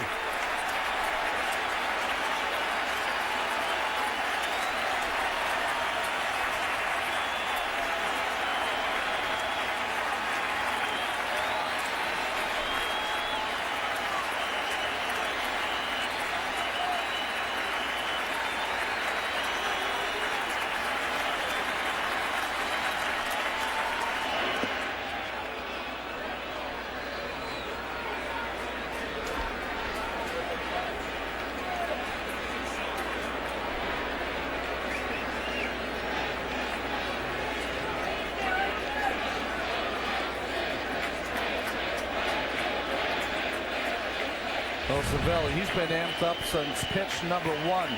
Blocks that ball nicely, almost runs right through Hamilton to get to that baseball. He's been amped up since he looked at the lineup card.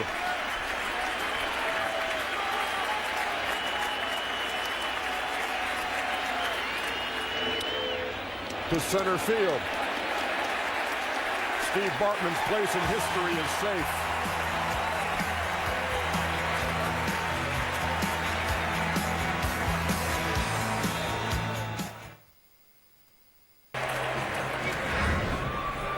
The bullpen spotlight is delivered by UPS. Let UPS put the power of logistics to work for you. At the Rangers bullpen, and we've talked about game 1 in which the lead got away. Games 2 and 3, they've settled down.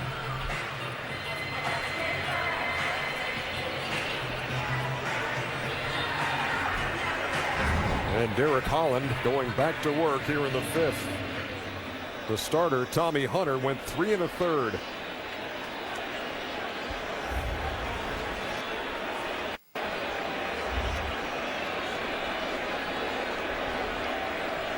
Well, whether the Rangers want to admit it or not, Ron, they know this is a 7-inning game as far as before Mr. Mariano Rivera. We very well could see him in the 8th.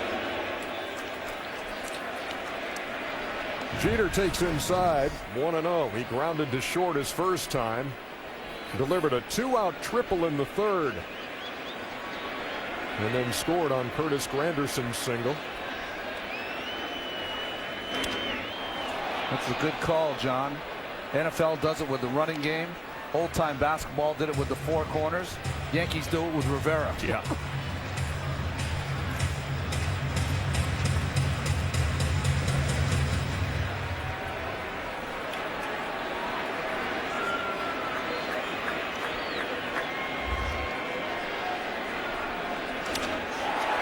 To right. Cruz back. He'll play it off the wall. Jeter digs for second and has a leadoff double.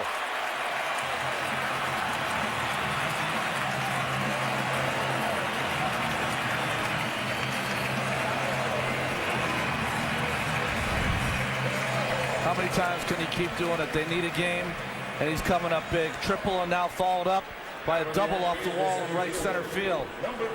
Sat back on that changeup. Outstanding hitting by Jeter, and even with Cruz's arm, no play on Jeter at second base.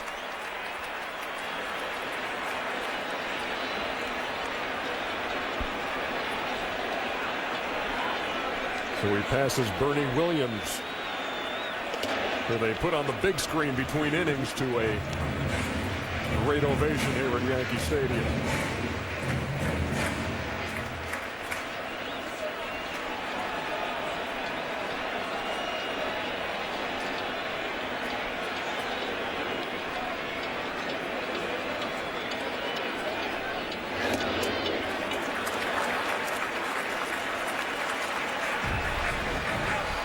The one thing you get sometimes with inexperienced pitchers in the postseason. Team is trying to give you an out, and now you've turned this maybe into an offensive situation for Granderson with a 2-0 count.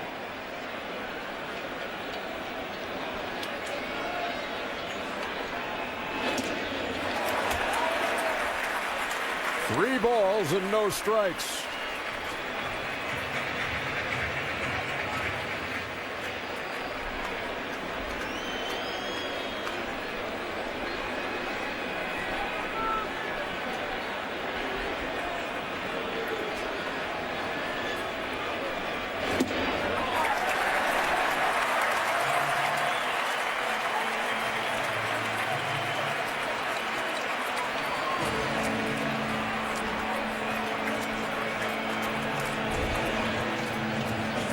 Well, that's a nervous smile right there for Mr.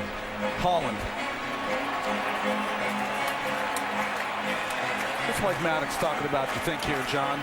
Just trying to calm him down a little after that walk. Yeah, I mean, trying to get him back down through the zone. He was obviously up on all those pitches and didn't make the adjustment. He's just trying to give him a simple reminder of what the adjustment can be and what to look for, and try to know who your infielder is. If a ball's hit back to you, get him refocused in the game, which is something you can totally get away from in an atmosphere like this. Well, Jeter hitting a double to lead off an inning with boxing is like a right cross. It kind of phases you for a second. Jeter at second and Granderson at first with nobody out. And Derek Holland stepping into the engine room now of the Yankee lineup. Teixeira, A-Rod, and Cano.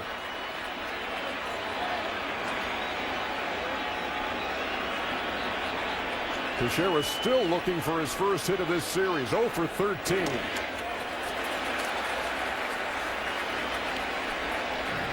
Five straight fastballs out of the zone. Should be a perfect opportunity to go to another pitch to try and find the strike zone.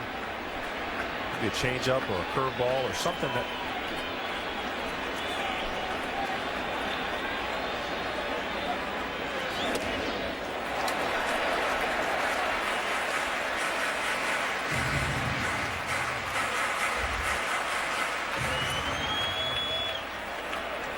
Get in these situations sometimes with a lack of experience, and you want to power your way through this inning. The execution should be, and the only thought should be, something down in the strike zone, get yourself a ground ball.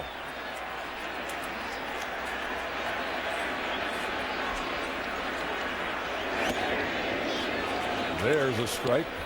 2-1.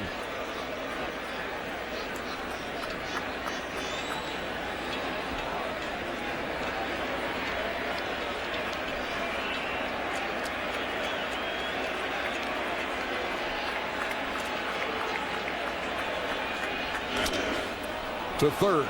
Young steps on the bag and throws across, but pulls Moreland off the bag. And Teixeira slow to get up.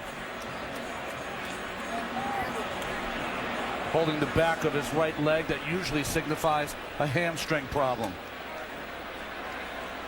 No matter what his batting average is, no matter how many struggles early on, he always hustles, always never takes a play off, and was determined to get to first base to avoid the double play. Unfortunately for New York, it cost him their very talented first baseman.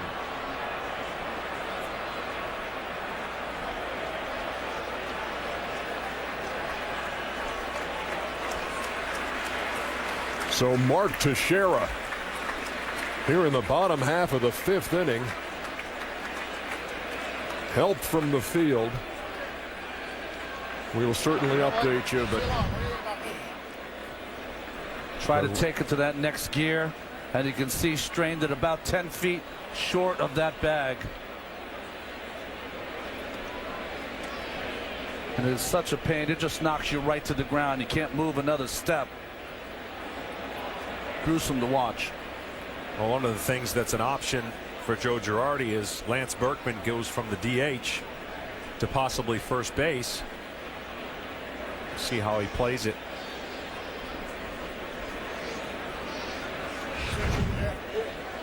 Problem with that, you lose your DH, right. and the pitcher's going to have to hit, which changes your whole bullpen scheme. Marcus Timms will run at first for Mark Teixeira.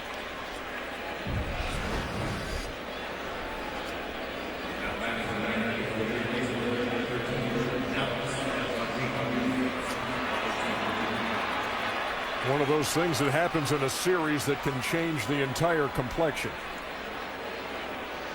Swisher's got a few gloves, one of them being a first baseman's glove.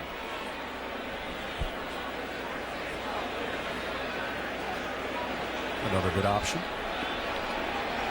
The runners at first and second for Rodriguez.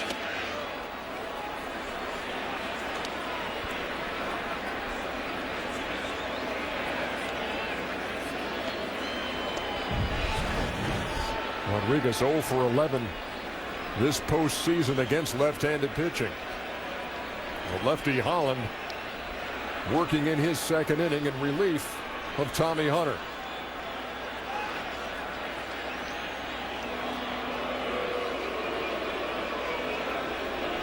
The look of resignation that was on the face of Mark Teixeira.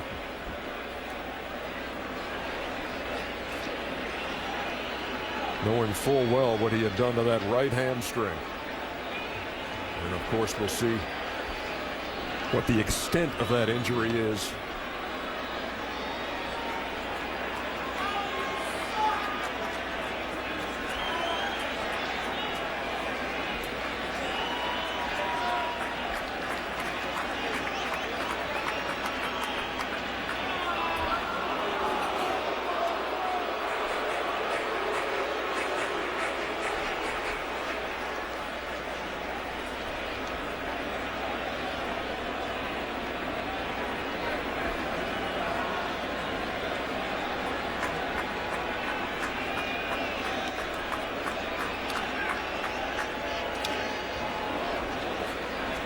Holland ahead 0-2.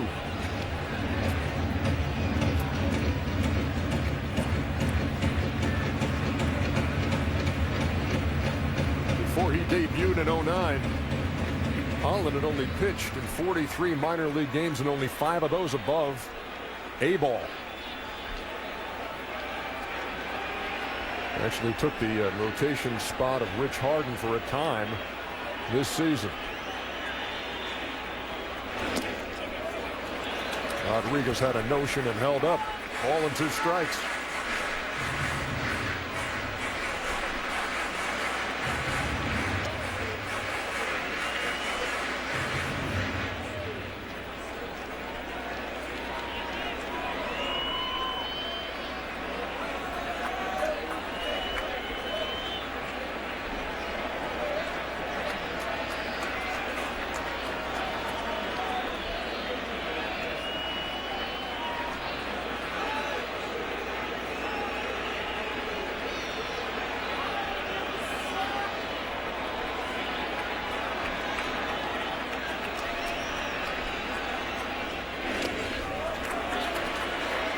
2 balls and 2 strikes. Trying to get Rodriguez to bite on that down and then slider, but not good enough, not close enough for A-Rod to bite.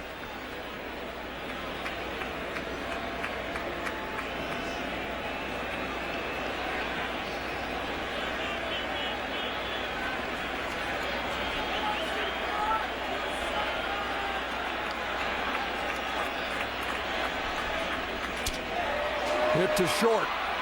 The second for 1 to first. An inning-ending double play. So the Rangers wiggle off the hook in the 5th. That was smooth.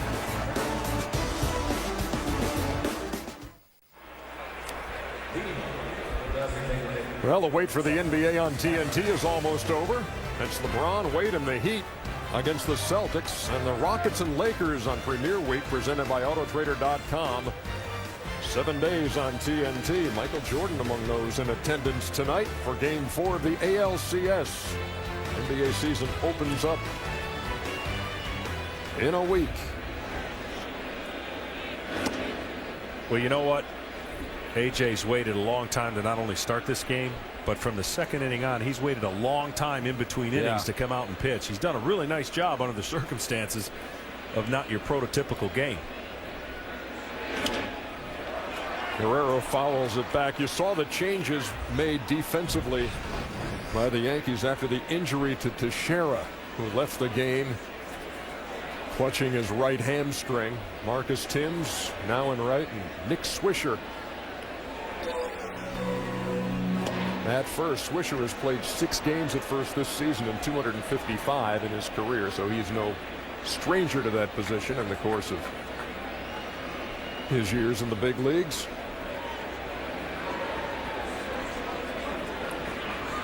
Burnett to Guerrero. About the 2 defensive replacements, Swisher moving and Timms in the game. You can talk all about Teixeira struggling with the bat, but 2 beautiful plays tonight, and he gives them so much stability at first base. Both positions now, first and right field, are compromised defensively.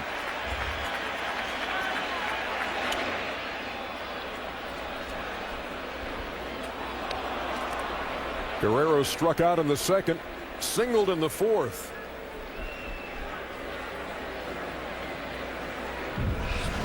So he's 3 for 15 in this series. Their leading RBI man in the regular season yet to knock in a run. Timms will play that on a hop, and it's a leadoff single in the 6th. John, when you look back at that bottom of the 5th inning, the fact that the Texas Rangers were able to get out of that inning without the Yankees scoring and keeping the score 3-2, that's huge. Yeah, if you're the Yankees, you don't want to have to talk about that inning in the postgame. That's really what you don't want to do, because that's what a lot of people are going to bring up. There was a chance for a knockout punch, and it went the other way. And see what the Rangers build on with the shortened game, as we talked about. Went the other way. You lost one of your star players. It couldn't have been more tragic. Nelson Cruz looking for his first hit of the night. He's popped up and struck out.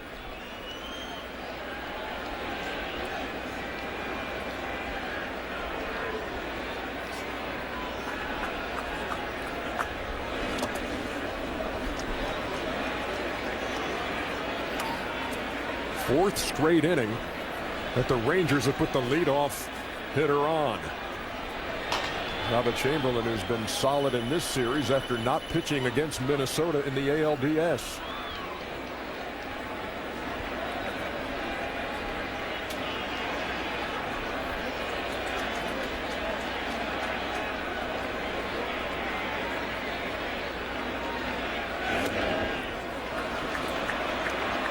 And the count is 3-0. There you can see, Ron, rotationally what happens. You know, you start getting out of sync. We already talked about the gaps of time to get out there. You got plenty of time to get out there and get your warm-ups, I understand. But the timing of that being quiet, just a little extra rotation causes him to miss across the plate. Watch out on the 3-0. Taking all the way, 3 balls and a strike. He won't be taken here if he gets that pitch again. Cannelli's been known to be unleashed on the 3-0 count, but he took all the way. Guerrero leads from first. Grounded to third. Rodriguez to second for one. Can't turn it.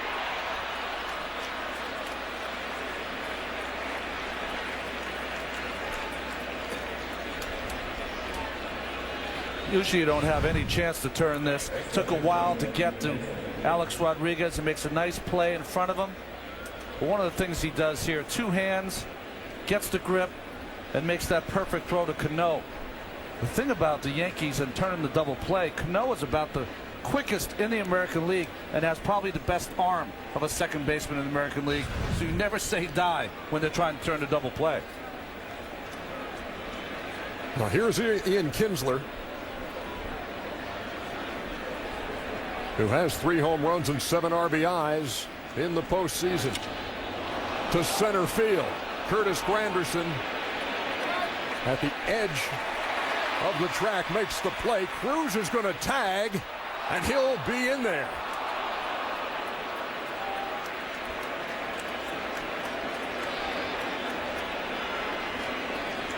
So Cruz hustles into scoring position with 2 down.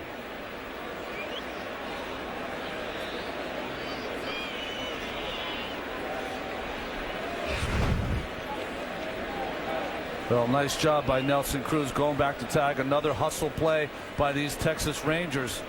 Granderson did everything he could do to throw a little high. Not a chance to catch a speedy Cruz. Runs about as well as any big man in the game. Could turn out to be a huge play here in the 6th if David Murphy will not get a chance to swing the bat.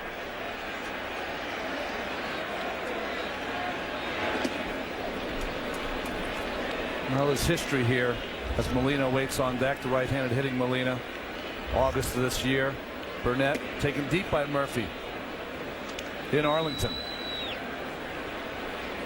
Ian Kinsler has had 2 pitches to drive, and he's just missed. Wow. Cervelli had to climb the ladder to flag that down on the intentional pass, and that's, you always ask those questions, why not just put them down there? Because every now and then one can get away. Cervelli made the play, and there is Murphy trotting to first.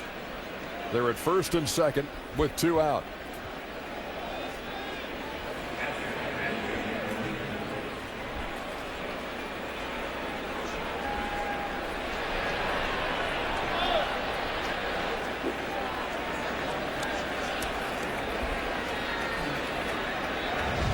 Yankees obviously aware of what Benji Molina is capable of doing.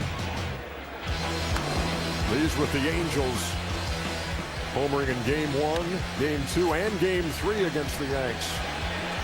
He hit .444 with 3 homers and 5 RBIs in that series. And this ball is driven along the line and left. It's deep by the pole, and that ball is gone. Benji Molina has struck again.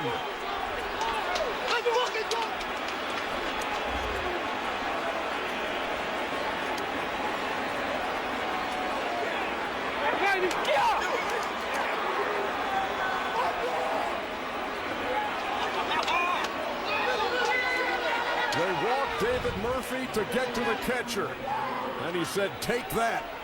Fastball supposed to be down and away. First ball hitting is Molina.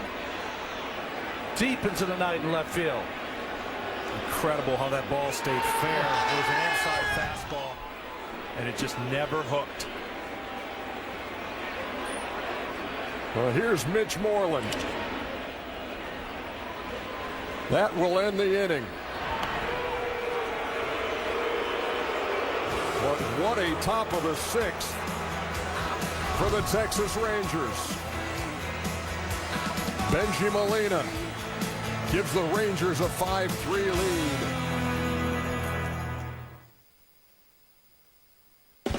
The American League Championship Series coverage on TBS is brought to you by Taco Bell. Think outside the bun, and by Liberty Mutual Insurance. Responsibility. What's your policy?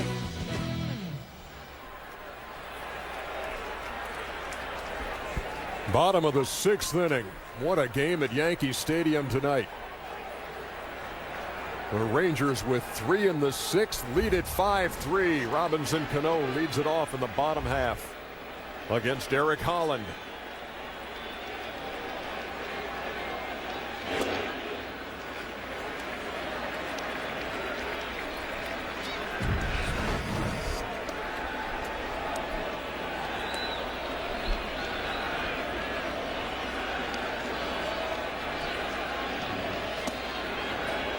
Question coming into this game, guys, was it intelligent to let A.J. Burnett pitch tonight? Well, now the question is, did he pitch too long?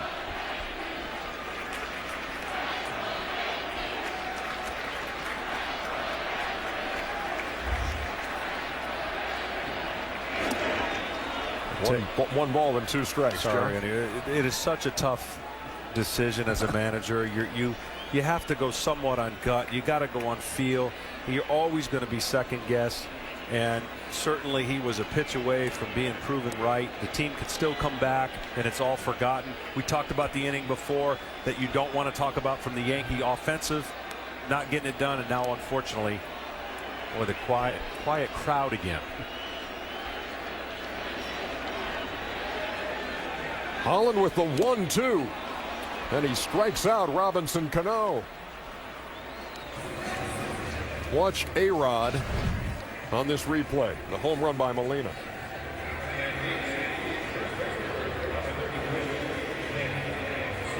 Nothing needs to be said there.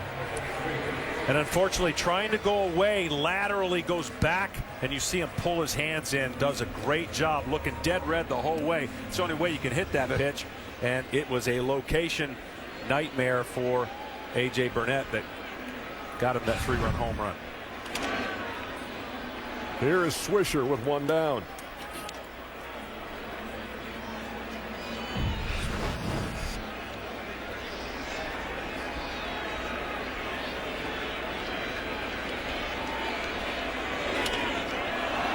To right. Chasing Cruz back. 2 down. Time to check in with Craig Sager. Craig? Well, Mark Teixeira is in the locker room right now. The training staff working on him. They have confirmed it is a hamstring injury. I talked to Brian Cashman, the Yankees general manager, who was in the locker room with Mark Teixeira. He said that he will have an MRI as soon as the injury is assessed. They could petition to have an injury replacement. However, if they have the injury replacement, that means that Teixeira not only would not be able to play in this series, but if the Yankees advance, would not be able to play in the next one as well.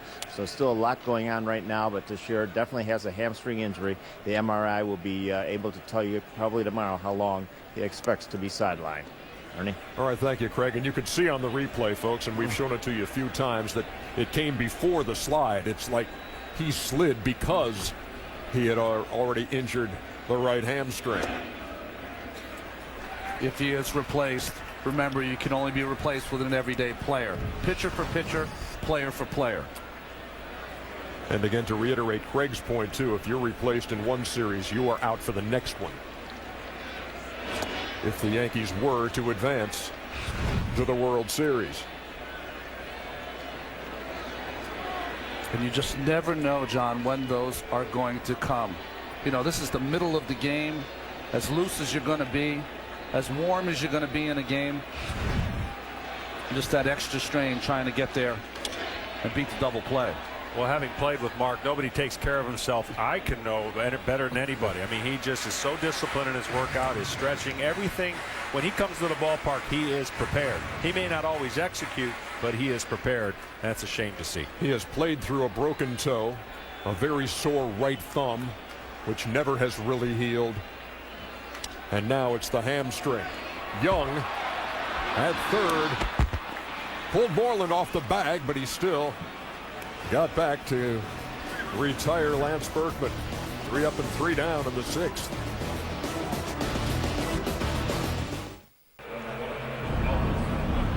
All right, time to open up EJ's mailbag, presented by BlackBerry. Tonight's question from Marty from Washington, D.C. With the Rangers' improvement, will Nolan Ryan's idea of stretching out starting pitchers catch on around the league? I sure hope so, because there's not really much to what's gone on today and the theories that exist today.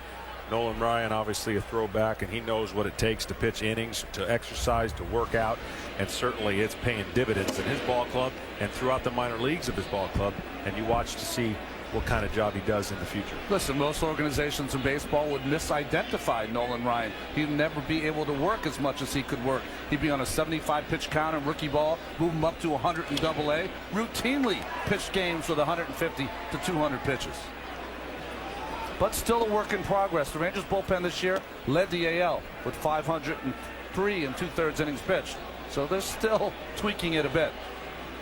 And it will be up to the Ranger bullpen to protect what right now stands at a 2-run lead. 5-3 top half of the 7th.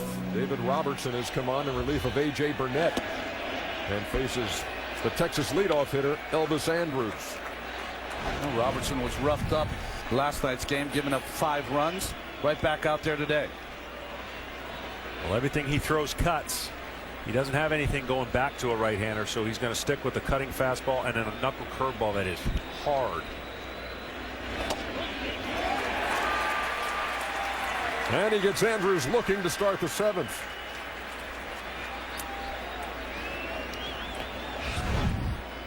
There's a cutter right there that comes back over the inside part. We call it a front door pitch to a right-handed hitter. Very difficult to hit. Looks like it's going to be in. You got to get out of the way, and next thing you know, the umpire is doing his thing. I always felt it was very difficult to execute also, because if you cut it too much, it's right down the middle. Here's Michael Young. He knocked in the second Texas run in the 3rd. Yankees scored first for the first time in this series in the 2nd. Rangers scored 2 in the 3rd. Yankees tied it up and then took the lead in the 4th. The difference, the 6th inning, as the Rangers scored 3 times. A 2-out, 3-run homer by Benji Molina. Well, Molina, the 8th place hitter today. It really has been in this series the 7th, 8th, and 9th hitters in the lineup. 10 RBIs, 5 from Molina alone. And the right move was made to walk the left-hander to pitch to him. It just wasn't the right pitch executed. So you can't question that. Shattered his bat for the 2nd out.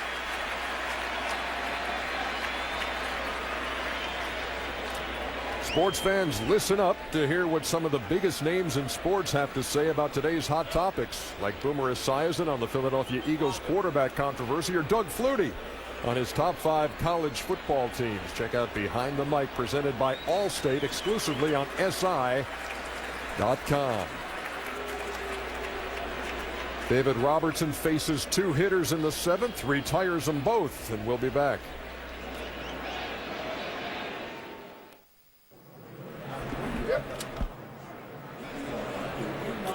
Welcome back. It's time now for a Bank of America game break.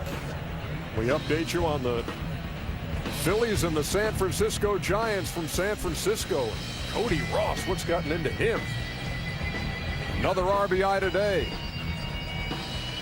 And Matt Cain outduels Cole Hamels as the Giants take a 2-1 lead over the Philadelphia Phillies with a 3-0 shutout. 7 RBIs in the postseason for Cody Ross.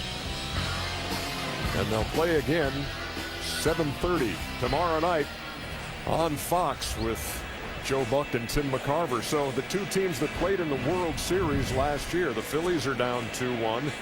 The Yankees down 2-1 heading into this game, and they trail here in game 4, 5-3 as Boone Logan comes on. Well, just like Robertson in the 9th, Boone Logan pitched against Josh Hamilton in that 9th to start the 9th, and Hamilton hit a double. Ron Washington has a few lefties he can go for Cano.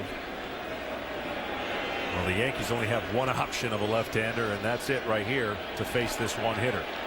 That double by Hamilton last night to the gap in left center field and skipped to the wall past Gardner. And the first pitch all the way to the screen. Hamilton began that ninth and ended it as they hit around and scored 6 times. You know, you mentioned with the San Francisco win over Philadelphia, they don't have that Lincecum and Kane and pray for rain problem. They got 2 more guys right behind them that can throw some pellets too. That ball is hit a mile high and deep to right. Timms is back at the track, at the wall, and it's gone.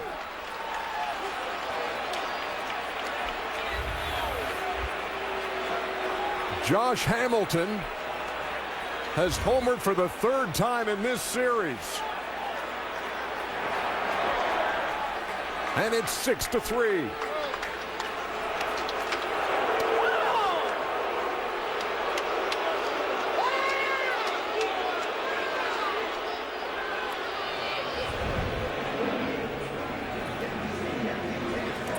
This is up there, Ron, forever. Fastball, middle. Timms with a valiant try. No need for controversy on that one.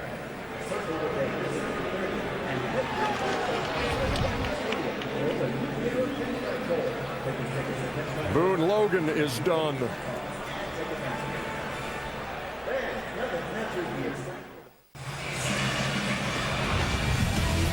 This American League Championship Series coverage on TBS is presented by Capital One Venture Card.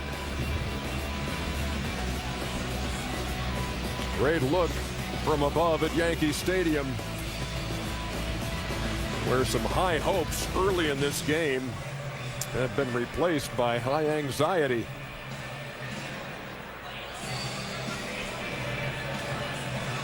And Boone Logan has been replaced by Jabba Chamberlain after Josh Hamilton rode him out of the park. Well, Java's been up for a lot of the ball game. They were considered using him against Molina, opted to stay with A.J. Burnett. Now in the ball game to try to clean up the 7.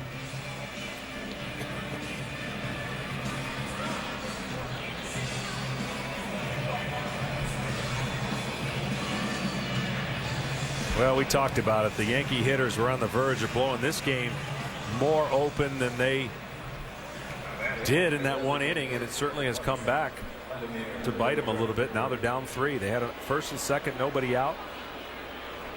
And as we mentioned, you hope that's not the inning that they talk about, as the top half provided some fireworks for Texas. You saw the captain, Derek Jeter, trying to keep his guys up.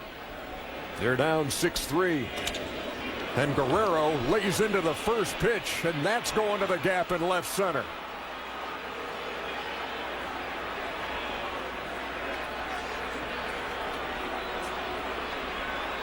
This is a Texas team absolutely brimming with confidence away from home. They have outscored their opponents 30-5 in this, their 5th road game of this postseason. And they'll go to 5-0 if they can hold this lead. Do not get Guerrero hot. 3 hits now in this game. Little hanging slider by Chamberlain.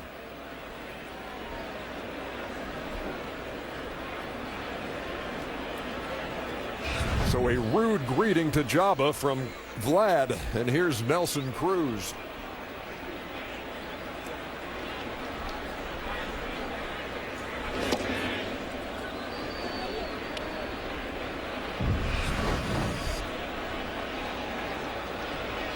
Cruz 0 for 3, reached on a fielder's choice and scored in the 6th.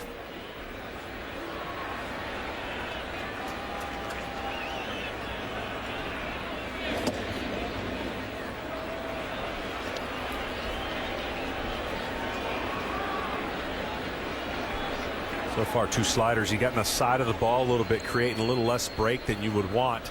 Staying on top of the ball. He's got a great fastball, but he has to get that slider breaking from shin guard to shin guard, more of a 45-degree angle across the plate.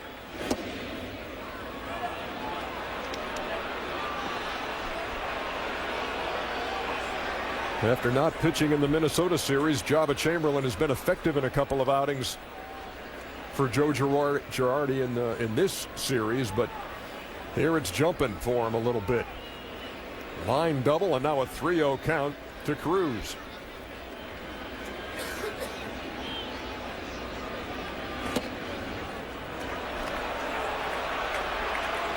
They're at first and second. Remember, this inning began with a called third strike to Elvis Andrus. Michael Young lined to first. And then Girardi went to the bullpen to Boone Logan, who gave up a long ball to Josh Hamilton. And now Chamberlain giving up a double and a single. And here's Ian Kinsler. He's 0 for 3. Be careful on the fastball. He's getting closer to squaring one up. He's just missed a couple of them.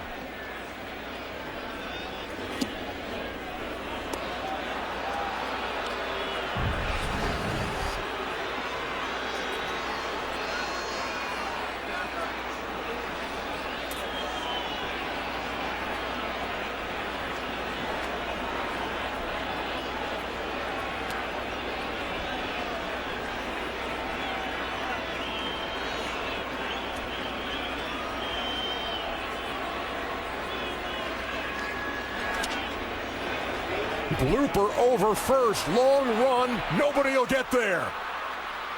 Guerrero scores. And they're at first and third with 2 out.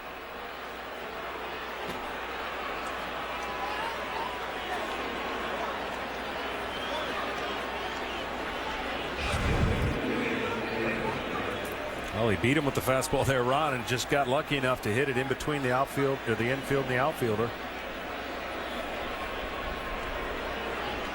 Only person who could really get to this ball was Cano with his speed, but just dropped perfectly. And you're right, the little triangle there between the 3 fielders. Here's David Murphy.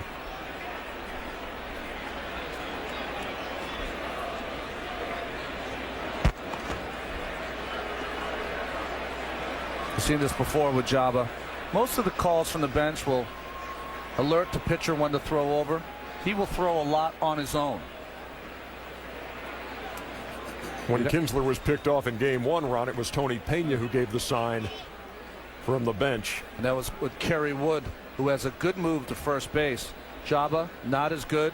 And you would think that Kinsler would like to take the extra base.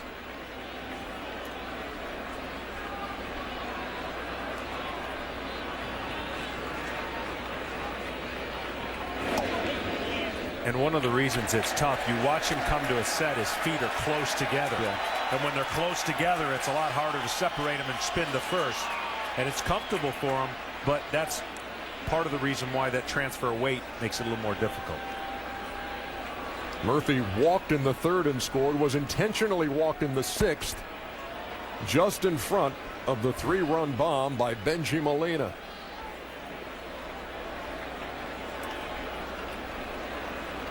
Rangers have added 2 more here in the 7th and lead at 7-3, threatening for more with 2 down.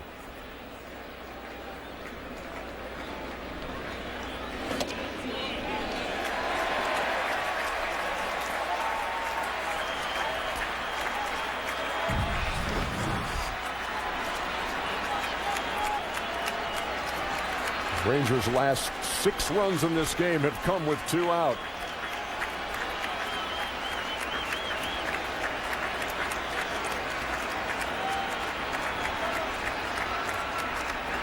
Kinsler on the move. And there was no throw from Cervelli. So they're at 2nd and 3rd.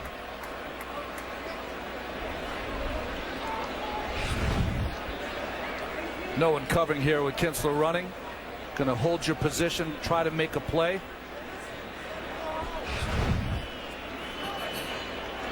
Pitching to Murphy this time.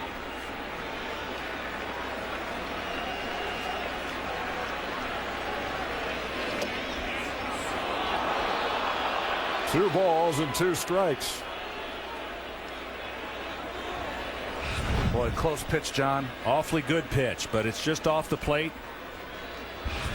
Good eye. And now the 2 are going to get together to make sure they're confident on what this 2-2 pitch can be. You know, fall in the trap with a base open. You've got a couple options to do. But unfortunately, you know, the guy that's on deck is the reason why they're ahead. All fastballs up until this point. I think you'd have to mix in something of a slider down and in. Try to get the strikeout. Again, walked before in his last at bat being pitched to here.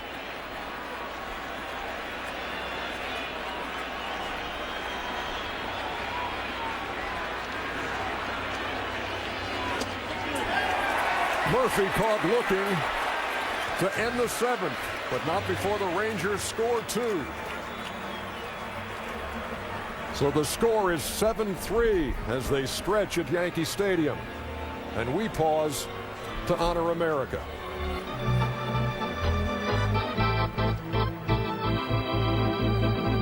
Your attention, please, ladies and gentlemen. Will you please rise and remove your caps? Please direct your attention now to the microphone behind home plate and welcome Emmy, Golden Globe, and Tony Award nominated actor Patrick Wilson. In honor of the servicemen and women stationed around the globe, he will now perform God Bless America.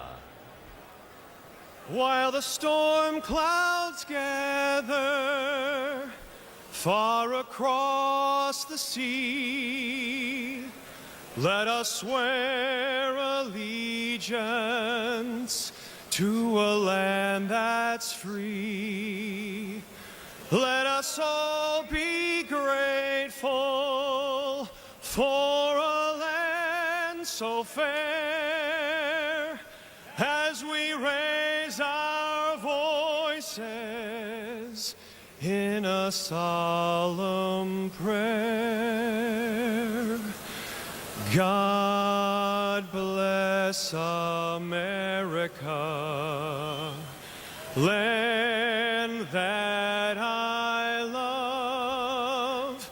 Stand beside her and guide her through the night with a light from above. From the mountains to the prairies, to the oceans, wide with foam.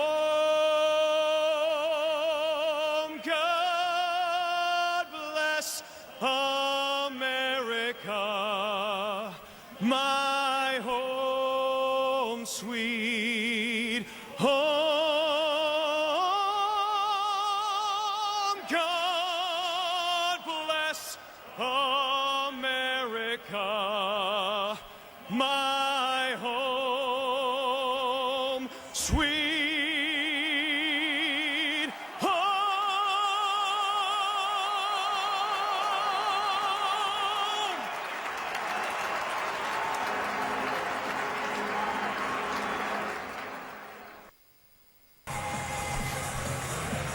If you are just joining us here on TBS, here's what you've missed of Game 4. Early on, Robinson Cano, a solo home run. Nelson Cruz thought he was interfered with, but it stood.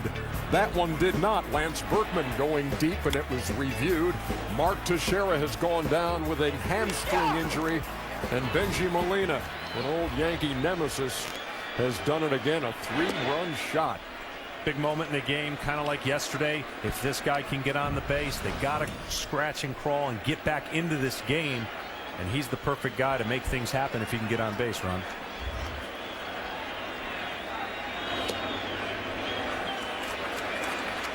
Brett Gardner is 0 for 2. Reached on a fielder's choice his last time. He was the first hitter that Holland faced in relief of Tommy Hunter. And hit a ball in the hole that Elvis Andrus flagged down. Did get a force. But Alex Rodriguez scored on the play. Well, it's obvious that anybody that goes up there to kind of fake or bunt is creating some kind of concentration problem to throw strikes. At the time, the Yankees took a 3-2 lead on that play. But now they trail 7-3. Benji Molina, we showed you the big home run he hit, a 3-run shot, as the Rangers reclaimed the lead, and then they added 2 more in the 7th. Hamilton's home run was the highlight of that inning. Count full now to Gardner, the number 8 hitter.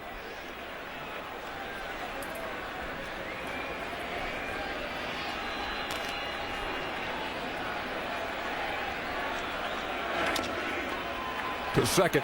Kinsler's got to hurry, and does.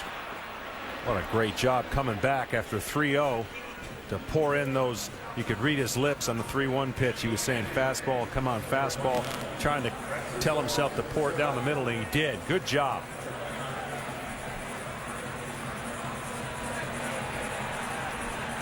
So when he came on, Holland in the 4th inning, he enters with the bases loaded.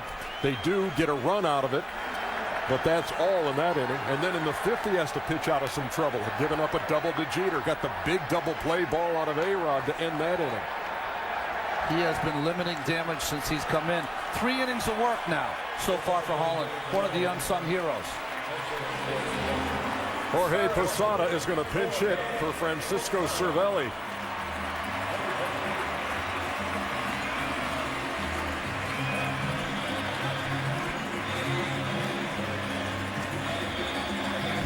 Cervelli got his first postseason start. He's the guy who normally catches A.J. Burnett.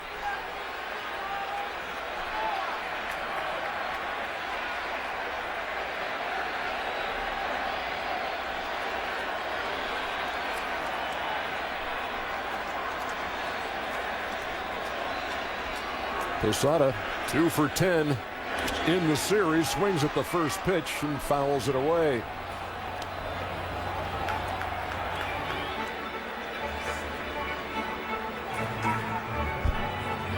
He's 1 out of 8 from the right side is Posada. Well, CeCe's got some big shoulders, and he's going to need them tomorrow.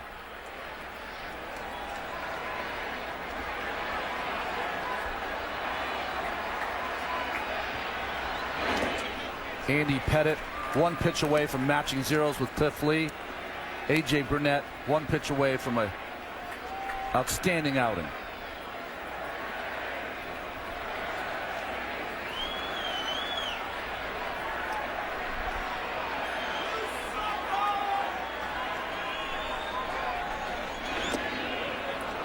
Tried to check but couldn't. And it's 1-2.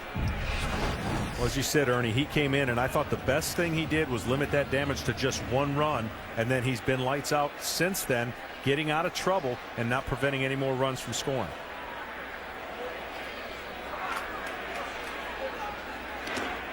Two balls and 2 strikes. When you look back to his performance in game 1 of this series, I mean, he was one of the last in that parade of relievers after Oliver and O'Day and Rapata. He was the last guy and got the job done that night, but the damage had already been done. He was the sanitation pitcher. He's in there to clean up the mess. But these are the kind of guys you have to have on your staff in the postseason if one of your starters falter. Posada works it full. It's a 4-run game, 7-3 in the 7th. Derek Jeter in the top of the Yankee order on deck.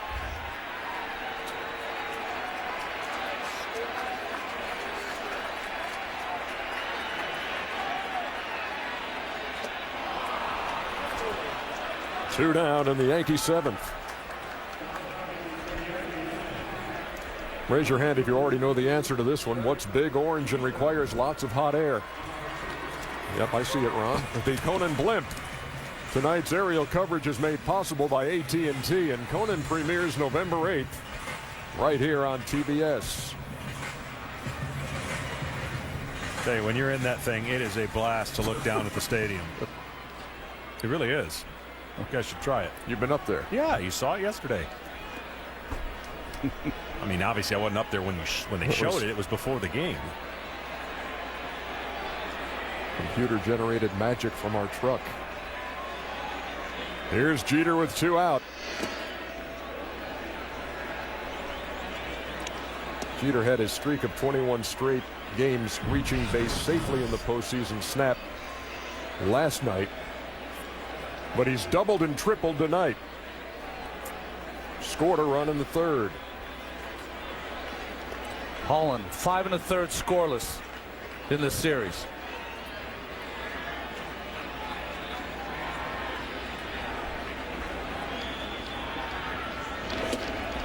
Boy, did he take something off and fooled Jeter.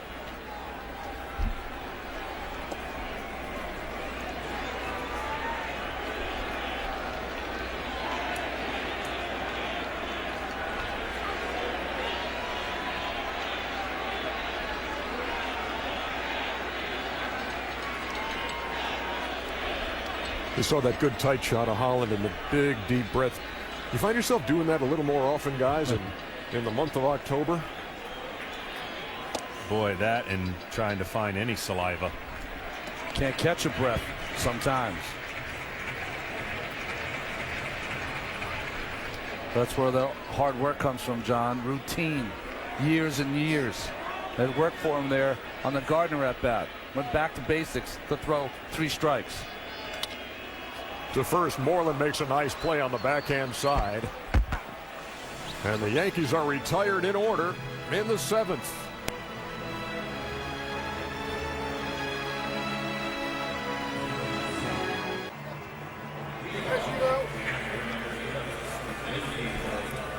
Top half of the 8th inning at Yankee Stadium.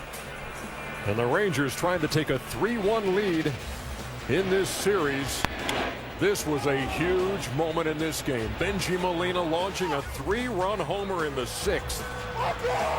And the Texas Rangers have added 2 more after that, 7-3. And that man, Bengie Molina, comes to the plate here in the top of the 8th against Java Chamberlain. As the legend goes in Puerto Rico, as Molina was growing up, he was undrafted. He was an outfielder at the time as a teenager and disappointed. Took off his spikes, tied the shoelaces together, threw him over a telephone wire and left him there. Fouls this one off the right side. Eventually did get the attention of scouts, and in his first trip to pro ball in Mesa, Arizona, showed up with a glove he had gotten at Walmart, a Lance Parrish catcher's mitt. Told me the other day, it's all I had. He became a 2-time Gold Glove winning catcher. And tonight has delivered a critical shot in this game, that 3-run homer. That's after David Murphy had been walked in front of him. Well, we talked about the gutsy call, and it could have worked out. Unfortunately, he puts a cog in that, and the fact that we're even talking about you win that game, then you got CC on there, and then you're up 3-2. Who would ever think, if this game stays the way it is, the Yankees would hope to see Cliff Lee again? Because that's exactly what needs to happen if they don't find a way to win this game. Right back where it came from. Leadoff single by Molina.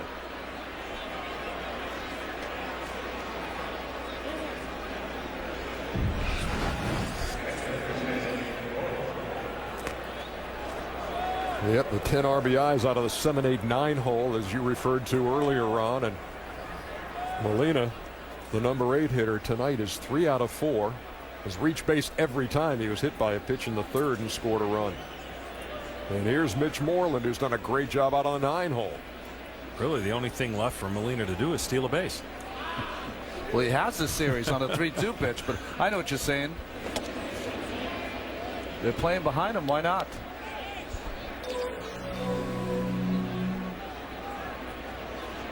Now they're holding him on.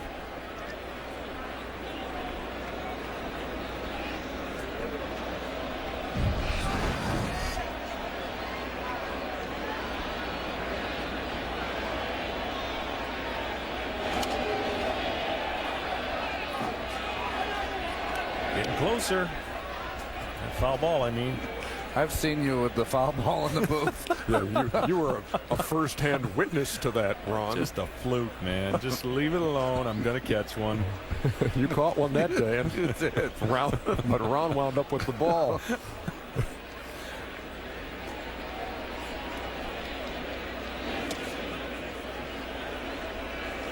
For the second straight night, an eerie silence has descended on Yankee Stadium. Ron Washington's guys 6 outs away from a 3-1 lead.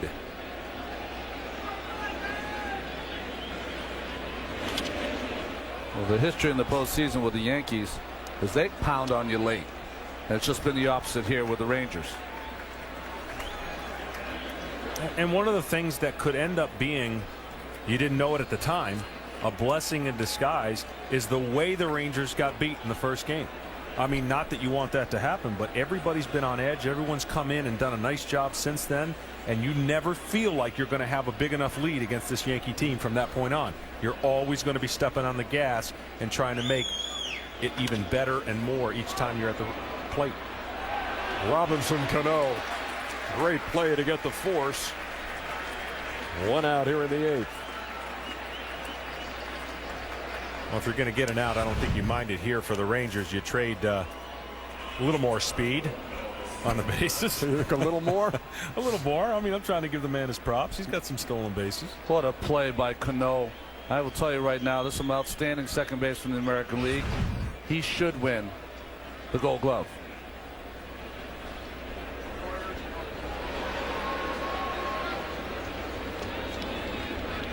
Here's Andrews. He's knocked in a run tonight.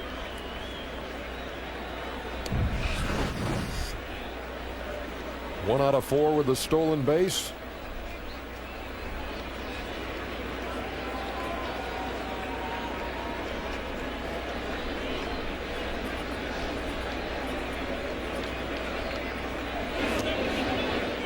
His biggest contribution in this game tonight and should never be overlooked. That play he made in the hole off Brett Gardner to get an out when it looked like the Yankees were going to have one of those big innings that they've had all season long. 52 times the Yankees scored 4 runs or more in the regular season, stopped by a great defensive play. He was able to get the force at third on a play when Alex Rodriguez scored. Bases were loaded at the time, and then Holland got out of the inning, retired the next hitter.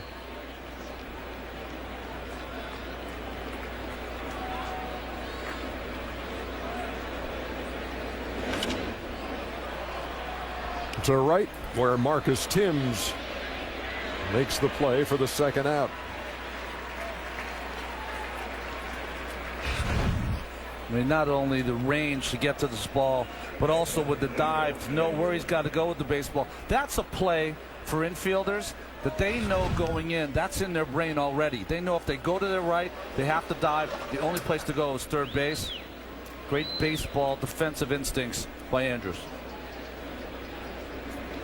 And then Holland got Cervelli looking to end the inning. The Yankees haven't scored since. And John, to the point you made earlier, stay away from the crooked numbers. You see single runs for the Yankees in the second, third, and fourth. Rangers 2 in the third, 3 in the sixth, 2 in the seventh. I'm telling you, 4 solo home runs rarely will beat you, or the obvious 4 one-run innings. Michael Young in the air to left. That will retire the side in the top half of the 8th.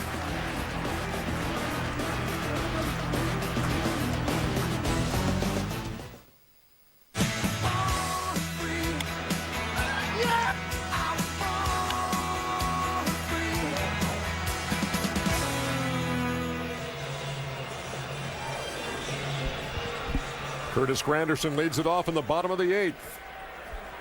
Yankees with work to do, trailing 7-3.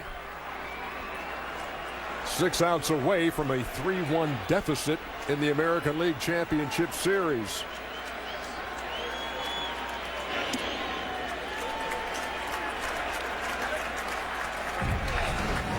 They just keep rolling Derek Holland out there, John. 5 2/3 scoreless now in this ALCS. Well, they got double barrel action in the bullpen, and I would think that, you know, maybe this is his last hitter, but I thought that possibly last inning too, and he kept making 3-2 pitches and striking out Posada and just doing a great job for a young kid.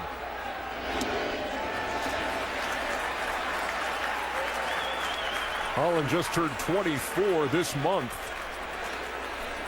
From Newark, Ohio, where they had a day for him last December.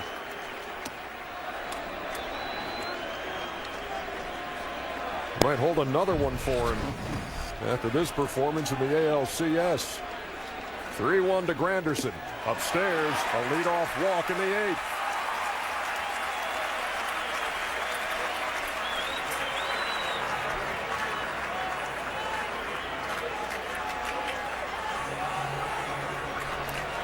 Ron Washington will make a pitching change here in the 8th. And you see the pats on the back from Derek Holland's teammates. They know the job he did and the situation he came into in this game. And they're not where they are right now if not for the work by the young left-hander.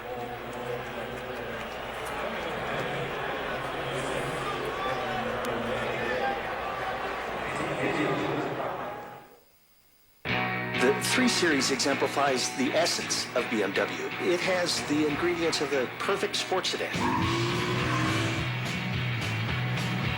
Everything is balanced, everything works in harmony, everything is perfectly engineered. That's why car and driver staff buy this car more than any other.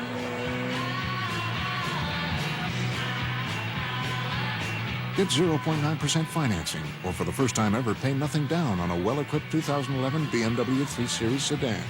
I actually had a girlfriend. She gave me a call one day and said, you know what, I think I'm a Boston fan. I said, you know what, I don't think this is going to work out. We have bats, hats, mugs, t-shirts, keychains, posters, bobbleheads. I've been to at least 1,000 games. You give your team 100%. Rain, snow, sleet, I'm there. Now get 20% off the ways you show it. Use your MasterCard to get 20% off MLB gear and access exclusive fan experiences. Because loyalty, I will be buried in my Yankee jersey, is priceless. Here's a look at tonight's game summary brought to you by Raymond James.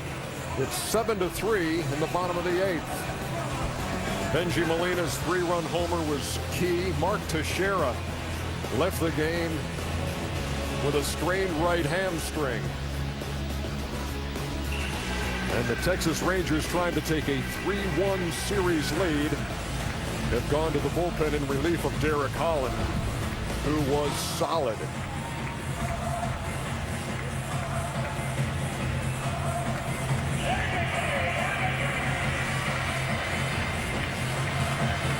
And because of the injury to Teixeira, you can bring Darren O'Day in and face Marcus Thames and Alex Rodriguez, the 2 right-handed hitters.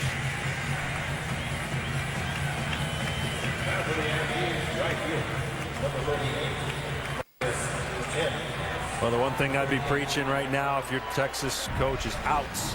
Get outs. You can afford a couple runs, but outs. Let's get outs and don't create any kind of big inning or rally. O'Day's their ground ball pitcher. They're looking for 2.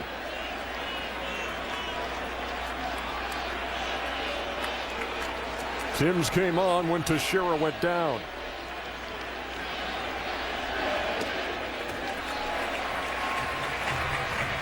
Four times in their postseason history, the Yankees have overcome deficits of at least 4 runs to win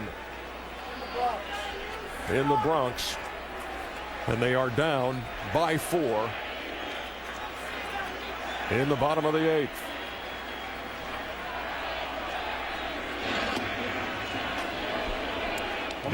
Sorry, Ernie. One of the things that makes sidearmers so tough on right-handers, and we haven't seen the sweeper yet. It's kind of just staying there as a frisbee. The fastball's difficult to pick up, but more difficult than that is a ball that sweeps away. It's already starting low, and it has more of a looping effect and makes the hitter look a little bit less sure of what's coming. A 1-1 sails outside, 2-1. He developed this delivery after he was cut by the University of Florida baseball team. He said back then as a freshman he only threw 85, 86 straight overhand. They cut him down there, and then in the summer he said pitching in the beer league really to some older guys, he developed this sidearm delivery. Ball moved, he had more velocity. And this ball is hit down the line and left, but foul. And he said that After that, he went back to retry out for the Florida Gators baseball team, and the coach there, Pat McMahon, said, "We've got a spot for you this time around." Wound up being the closer for the Gators as they went to the College World Series. The count to Timms is 2-2.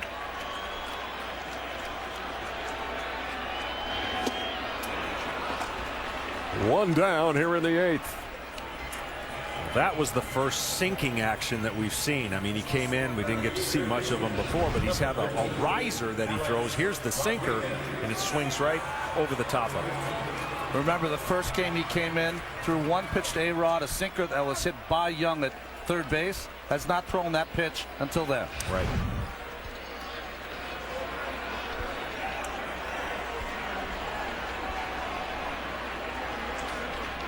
How important was it in your guys' minds to see pitchers like O'Day come back in game 2 after letting the lead get away in game 1 and being effective in that second outing?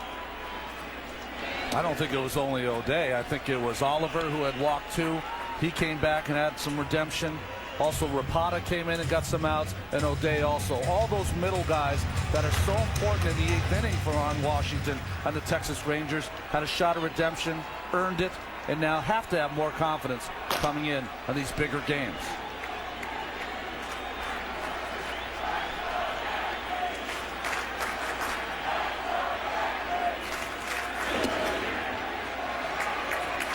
Rodriguez takes it's 2-0, and O'Day going to have to fight from behind again, as he did against Timms.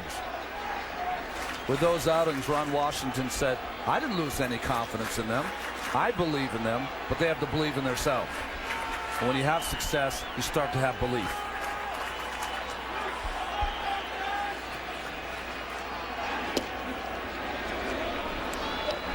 Two balls and one strike. Rodriguez flied out in the second, was hit by a pitch and scored in the 4th. And in that key bottom of the 5th inning, and John, you said it at the time when they did not score, he's the one who grounded into the double play to end that threat. And then in the 6th, Texas reclaimed the lead.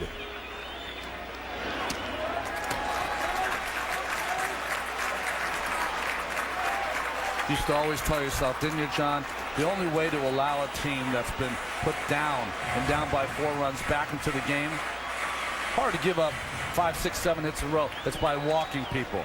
Have to be aggressive with the lead.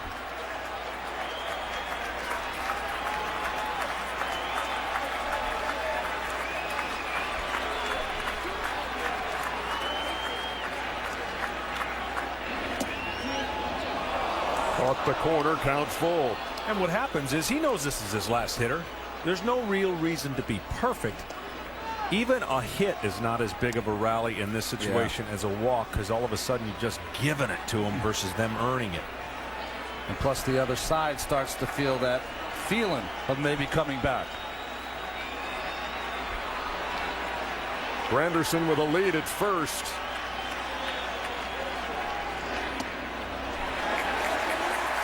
Ball 4 to Rodriguez. They're at first and second. Well, he crossed him up there. It was a slider call, and he threw a 2-seam fastball, and there was no chance to react for Benji Molina. To frame that pitch, and that's another thing that happens with nerves in a game. Sometimes you don't always see what you see. Well, he called for the slider, so he's looking at something that's going to break away, and instead it's a pitch going the other way. No chance. He got a good glove on it, but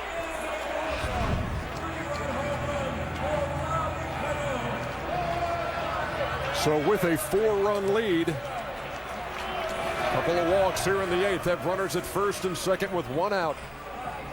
And Ron Washington goes to the pen again.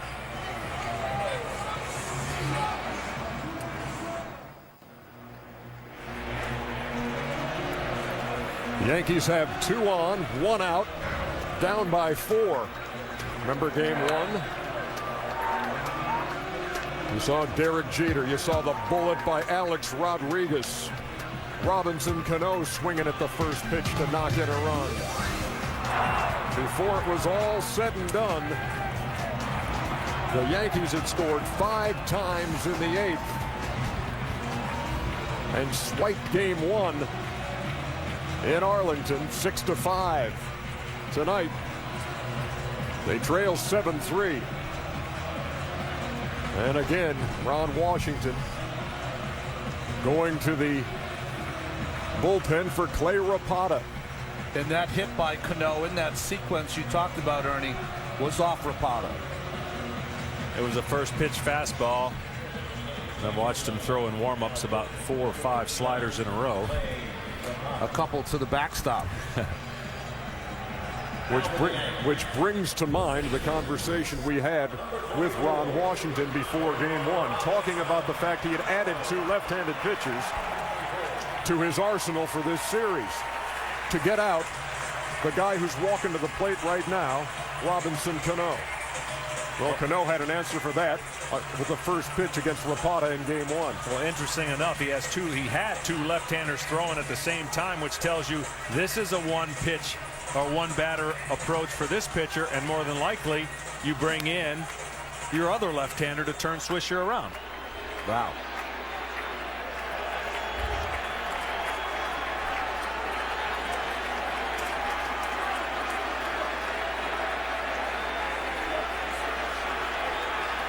Cano is 2 out of 3. 7 for 15 in this series. And 3 of them are home runs, including this one tonight in the 2nd. Well, I'm Tommy Hunter, cutter inside. Just gets this out of the reach of Nelson Cruz for the first run for the Yankees tonight.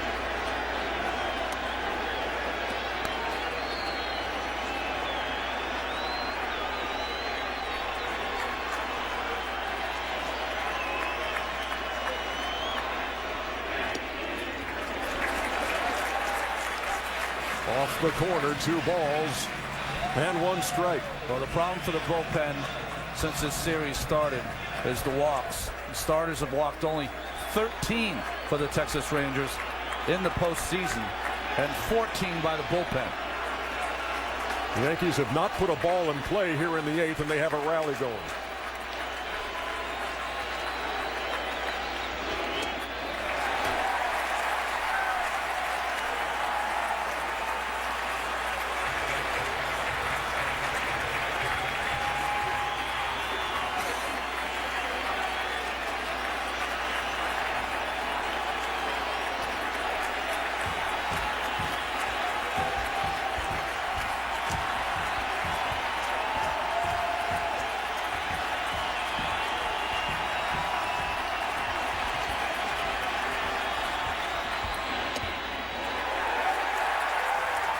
They're loaded.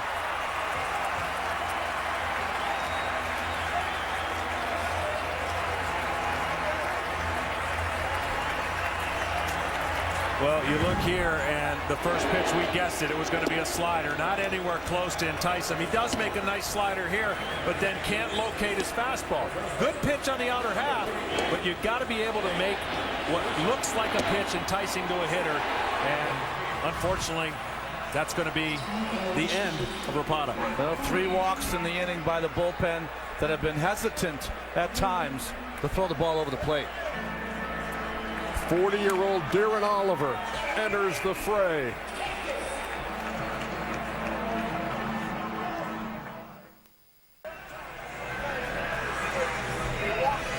TBS this November, Welcome to College. For these 4 freshmen, the rush is on. Don't miss the series premiere of Glory Days. November 16th at 10, 9 Central. Only on TBS.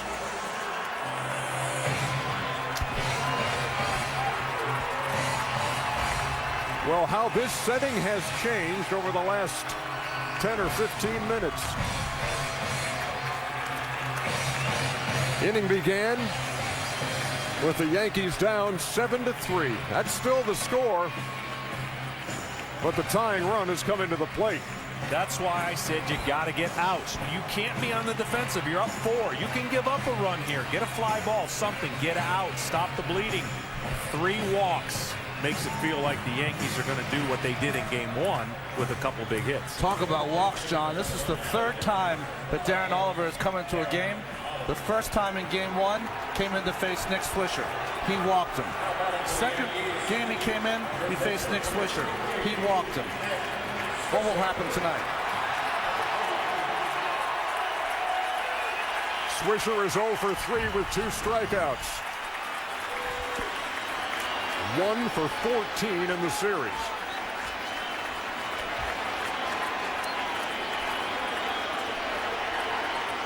The other thing is you got to get, your infielders have been on their heels watching a lot of pitches outside the strike zone. They got to find a way to get their legs ready to be reactive to hopefully a ground ball from Darren Oliver.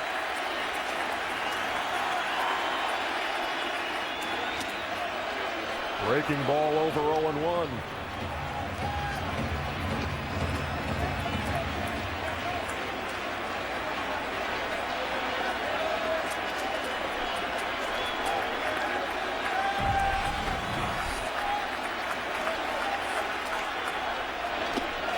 Inside and darn near hit him.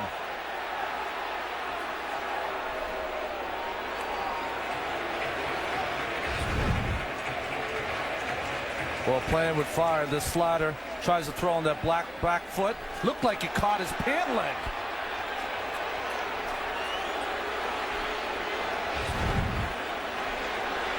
I'm with you, Ron. From both of those angles, it looked like it.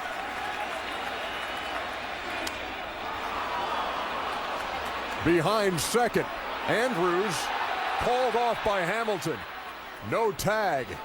One big out there for Darren Oliver. Huge. Well, maybe getting out of the way. Swisher couldn't tell if it hit his pant leg, but I swear the slider that he saw on his back foot just catches that pant leg right below his foot. Didn't look as much there as it did with the other looks. Well, either way, you got to sell it better than that. Yeah. That absolutely caught it. Watch it ruffle. Absolutely. He's going to have to get lessons from Jeter. Yeah. I was going to say you had the wrong guy at the plate if you're trying to sell that. 2 down now with the bases loaded. For Lance Berkman. 0-1.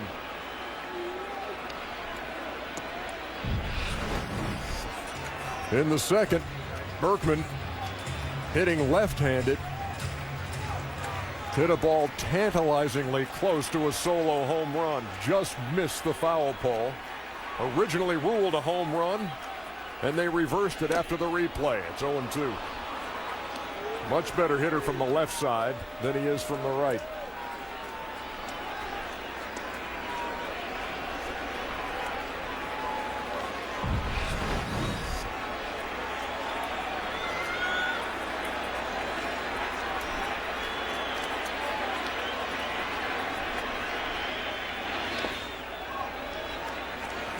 Molina kept that in front, and here is that shot from Berkman we talked about in the second.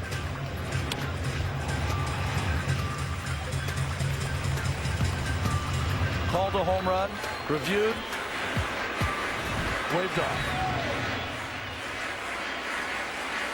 Berkman only hit 111 from the right side when he came over to New York. 2 for 18 with an RBI. He bats with the bases loaded, 2 outs in the 8th. And the Yankees down 4. Hit hard. Michael Young makes the stop and gets the force at second. What a play by Young. Darren Oliver gets out of it. Look at the glove on the longest tenured member of this Texas Ranger team. A little sleight of hand for the final out.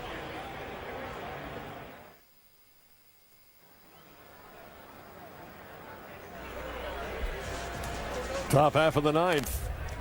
In Game 4 of the American League Championship Series, and Sergio Mitre, the 5th Yankee pitcher, faces Josh Hamilton.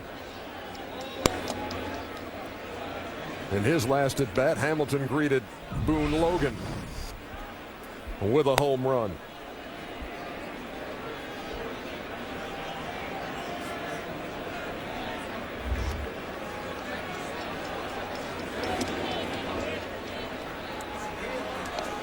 Well, Hamilton might have had the most unnatural path to stardom. And watching him in this series sure looks like the natural to me. Can do it all.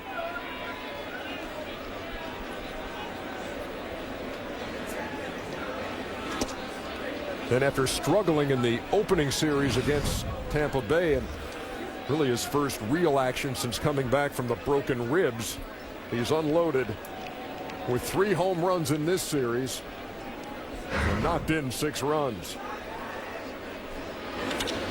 That ball is hit right on the screws to right center field and into the bullpen. His 2nd home run of the night.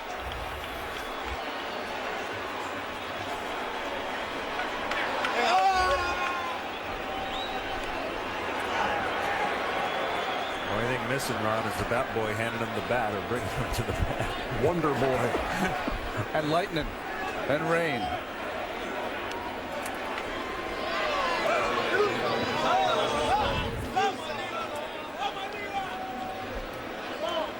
A little, looks like a slider maybe, or a cutter by Mitre. It was more of a sinker ball pitcher. Stayed up in the zone, and that ball took about a half a second to get out of this ballpark.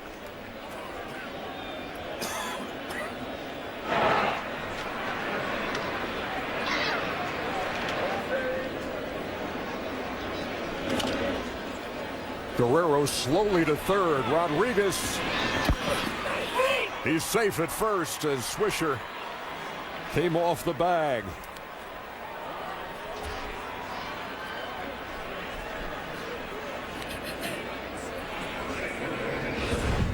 Another look at Josh Hamilton. Boy, he keeps his hands back and just gets tremendous extension. Takes that one hand off the bat after he's made contact. A normal man, that's a double in the gap. For Hamilton, line drive home run. Remember, he made a mockery of the home run hitting competition when he was here in New York not too long ago.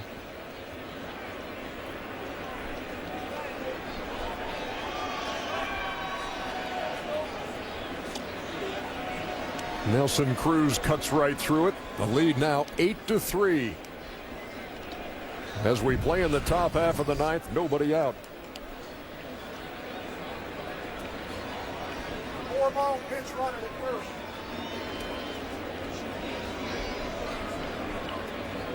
As you saw on the screen, and as you heard from our ace stat man, Hal Galima, Julio Borbon running at first for Guerrero.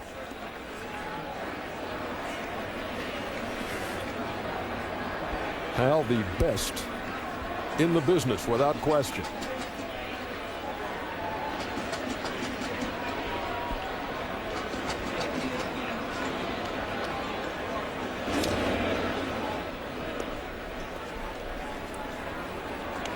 Never seen an environment of 2 consecutive playoff games where the game hasn't ended. A lot of people have left. It just doesn't happen here. What would you do? I hear you. It just doesn't happen. I've never seen it.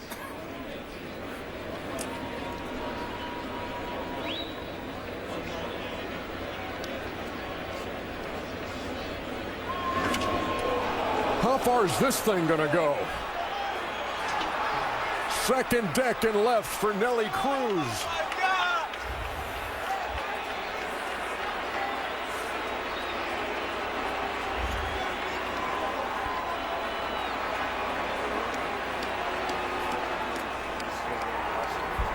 And the Rangers are in double digits.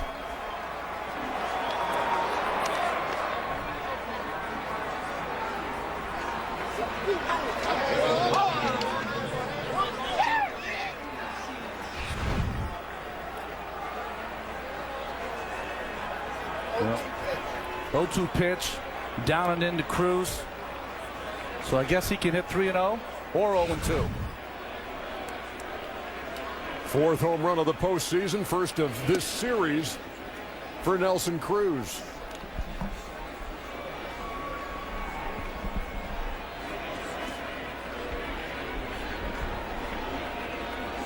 Well, for the second straight night, early exit.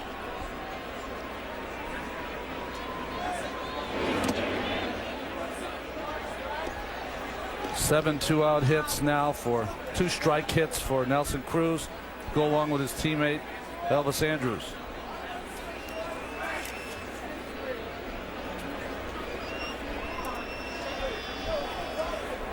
Nolan Ryan can't even hide the good feeling here at Yankee Stadium here in the 9th.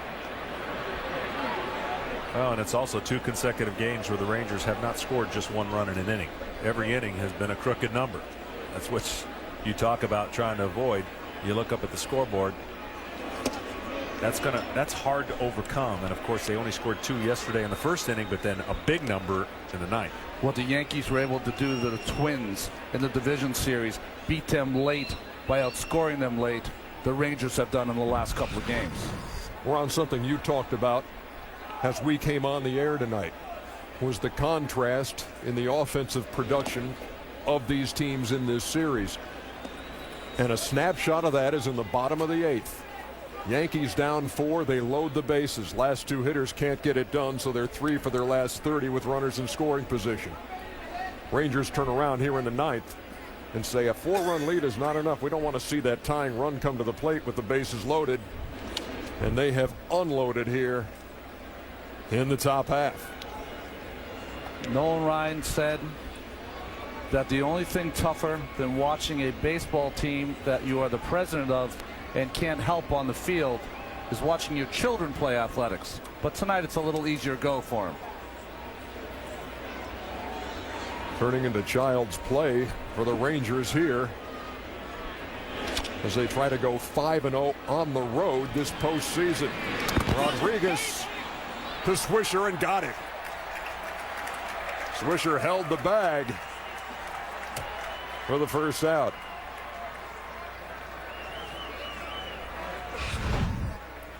What a nice play on both sides. Got to get rid of it quick with the speed of Kinsler. And great play by Swisher at first base. Emergency at first base because of the injury to Teixeira. Short hop, keeps that left foot on the bag. As we told you earlier, a handful of games there this year, but more than 200 games at first base in his career. Here's David Murphy.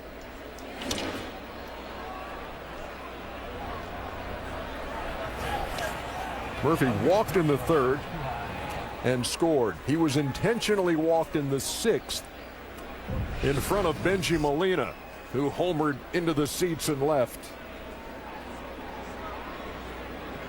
which gave the Rangers a lead they have not given up. Well, and as we mentioned, coming into the 6th, they were an eyelash away from getting out of that. And then you only really think about one more inning. They got to get outs before Mariano Rivera. And then it all unfolds. And Mariano hasn't been a factor the last 2 nights.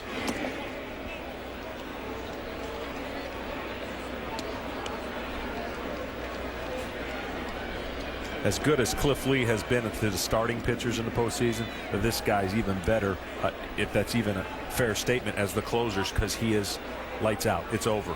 And it would have been 2 innings tonight. Waiting for a chance. And no chance forthcoming here in these 2 games, 3 and 4. Game 5 tomorrow afternoon here at Yankee Stadium.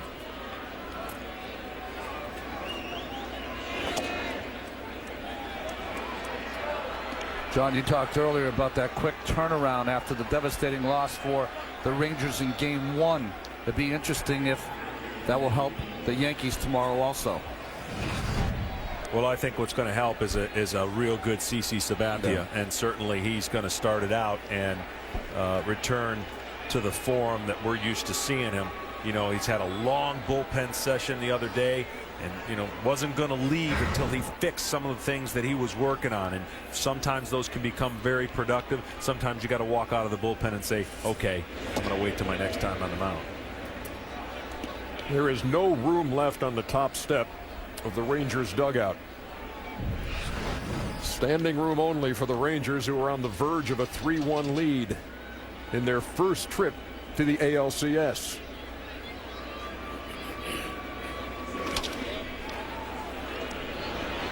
Six, 4, 3.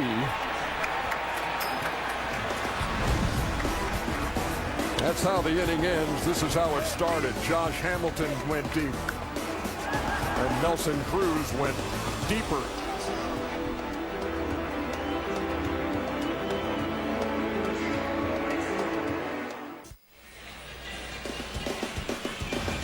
This American League Championship Series coverage on TBS has been presented by Capital One Venture Card.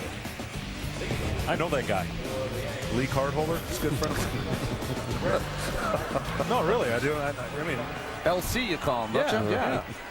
It's about a 4 handicap. We move to the bottom half of the 9th inning. Yankees 3 outs away from falling behind 3-1 in this best-of-7 series, and the last time the New York Yankees trailed 3-1 in a 7-game series, it was 1958. World Series against the Milwaukee Braves, and they came back to win it. You said you were 2 then? I was 2 then. Are you going to be in trouble, Ernie, for mentioning that? No, as a matter of fact, I was going to mention earlier, but was sidetracked. You know that the shutout last night, 8-0, and that was the worst shutout in the postseason for the Yankees since 1957, when they got beat 5-0 in Game 7 against the Milwaukee Braves, who were led that year by Ernie Johnson, Sr. They also had Henry Aaron and Warren Spahn and Number Dead, but number 32 coming out of the pen was pretty darn good. Got himself a World Series ring in 1957. We're in the 9th. Brett Gardner facing Darren Oliver.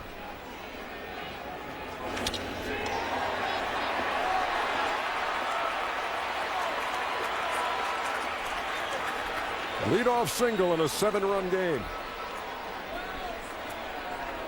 And here's Jorge Posada.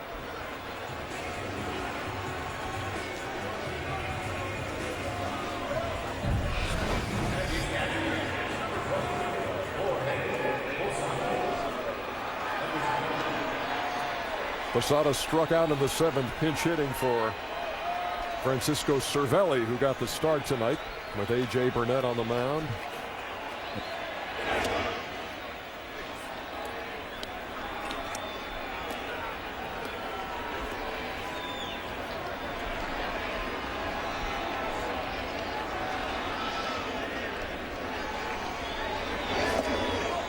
Gardner takes second, uncontested.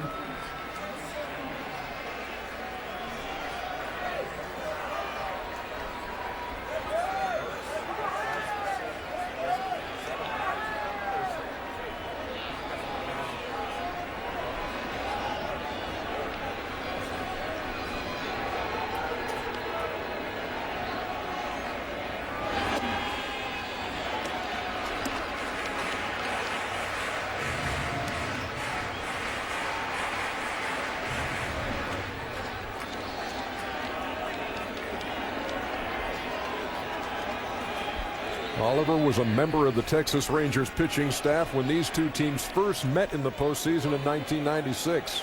He was a starter at the time. Grounder to Andrews for the first out of the 9th as Gardner moves to 3rd.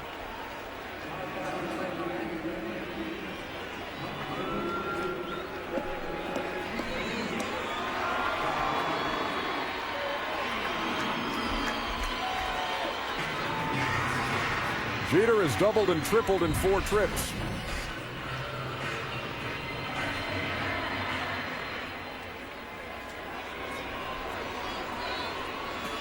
Well, John and Ron, how will the reigning champions respond to a 3-1 deficit? That's the question. Well, they've got all the pieces and psychology, all the things you want to talk. I mean, they're going to respond with their pitcher on the mound, and they're going to feed off that. But obviously, Ron, to your open, they've got to start hitting, and they got to step on somebody when they have the opportunity to break an inning open. And clutch hitting, but really, other than Andy Pettit, they have not gotten the kind of performances you would think from their starting pitching as you see the offensive comparison in this ALCS. And until they get those kind of efforts and the kind of effort that CC Sabathia, who's 11-2 here at Yankee Stadium this year, it's going to be very difficult to try to slug with this Texas Rangers team. Sabathia gets the ball on normal rest in Game 5.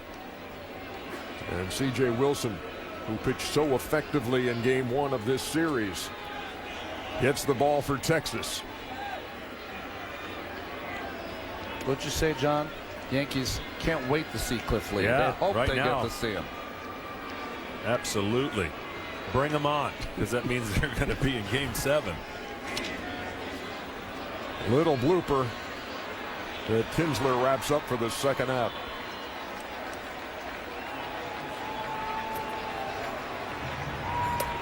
The Texas Rangers were the only team in the American League playoff field with a sub-500 record on the road in the regular season.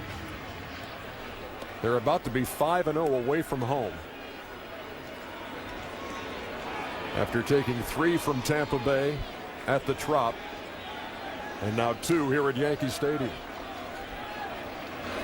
You know, John, you talked about that first game by giving that game really to the Yankees with the bullpen. It assured them that they always had to add on. Well, maybe winning those first 2 games at the Trop, then losing the next 2 at home and having to go back there and win that ALDS kind of toughened this Texas team. Absolutely. They feed off the emotion of their manager. It's one of the few managers that is not afraid to show his emotion and let his players feel what he feels. And he basically marches out there. He did it back in the Old Timers game when he went to Minnesota and said, watch me deal in this game. And they were all top step like they are now, watching their manager go out and play and not just showing up, but actually loving the moment. Mitch Moreland flags down the line drive, and the Texas Rangers are 1 win away from their first trip to the World Series. They lead the ALCS 3-1.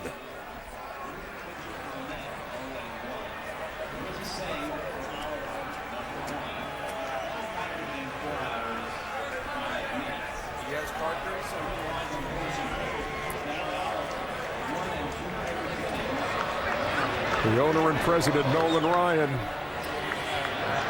his team taking another step and look for the clincher in Game 5 tomorrow. Our final score tonight, the Rangers over the Yankees 10-3. Be sure to tune in tomorrow on TBS for Game 5 of this series. Coverage begins at 3:30 Eastern with TBS MLB On Deck, presented by Jeep. For Ron Darling and John Smoltz and Craig Sager and the rest of the crew, this is Ernie Johnson saying goodnight from New York. TBS is your exclusive home for the American League Championship Series. After the break, stay tuned for Inside MLB presented by Captain Morgan. Remember to drink responsibly.